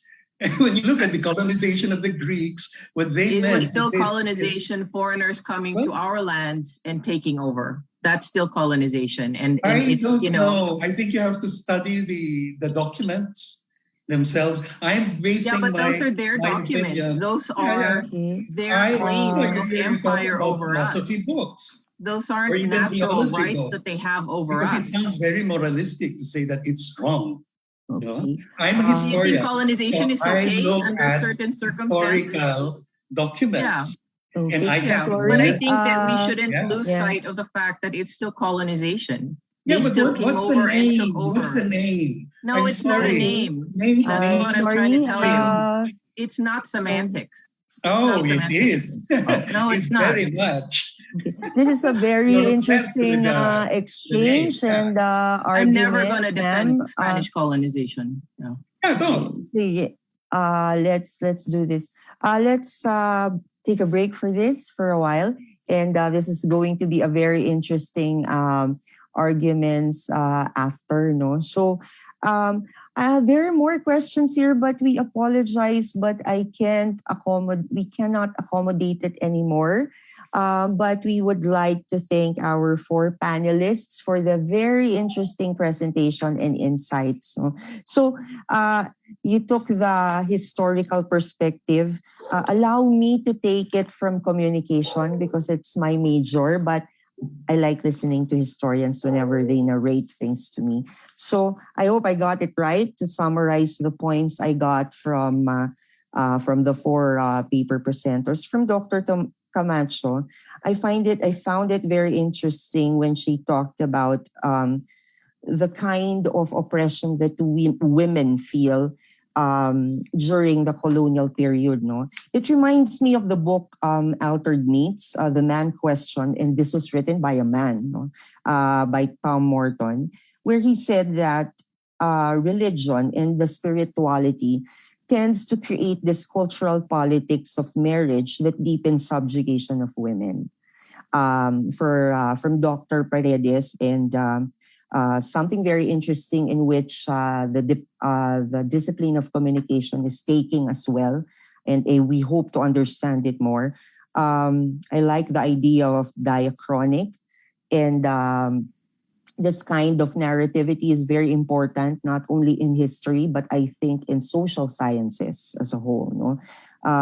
Getting away from non-Western multi-perspective.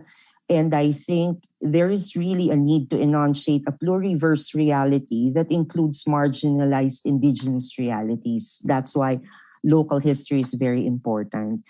The paper of Professor Jose is very interesting. It reminds me of my travels in Metro Manila, especially the Intramuros area. When you see the bells there, so it's kind of across our family business store before. I was very intrigued. I never realized that looking at all the antiques displayed in churches, that they had a little bit of Muslim motifs. No? And I like to look at it this way, and which may be a follow-up and a good departure point for communication people. I realized that some of the bells were marked with names of the ones who made the bells. No? In communication, we look at marking of the names in terms of crafts and arts that people produce, whether in the past or present. It's a way of marking.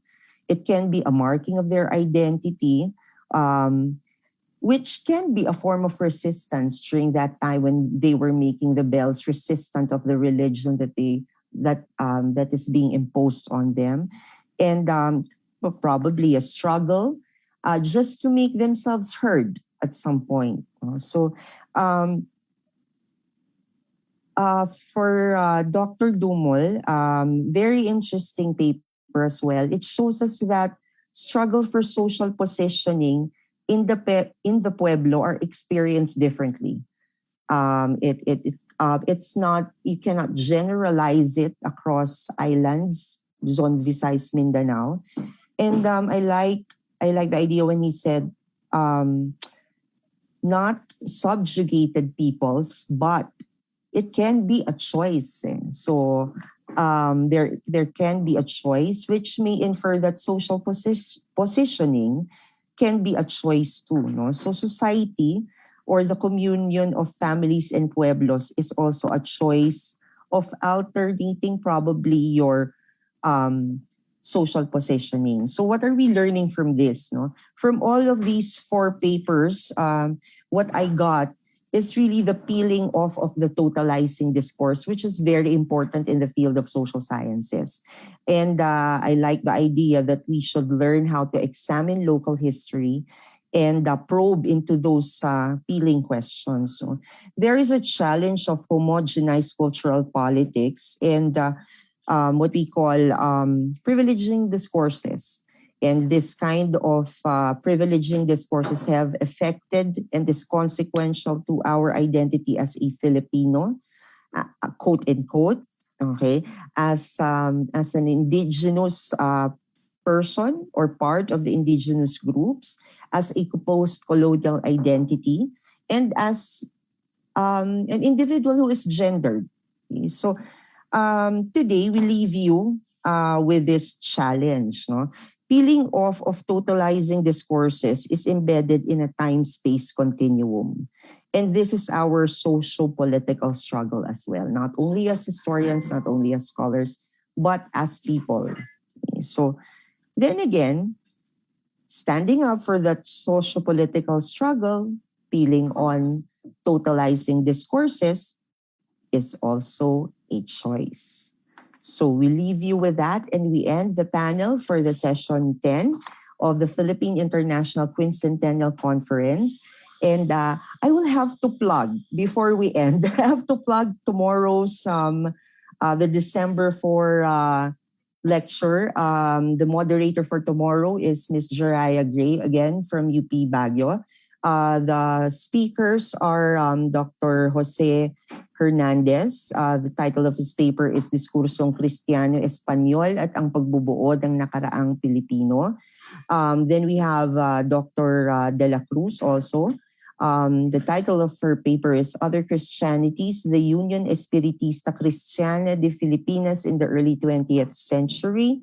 Third paper for tomorrow is by Dr. Layugan, The Third Wave of the Evangelization of the Philippines.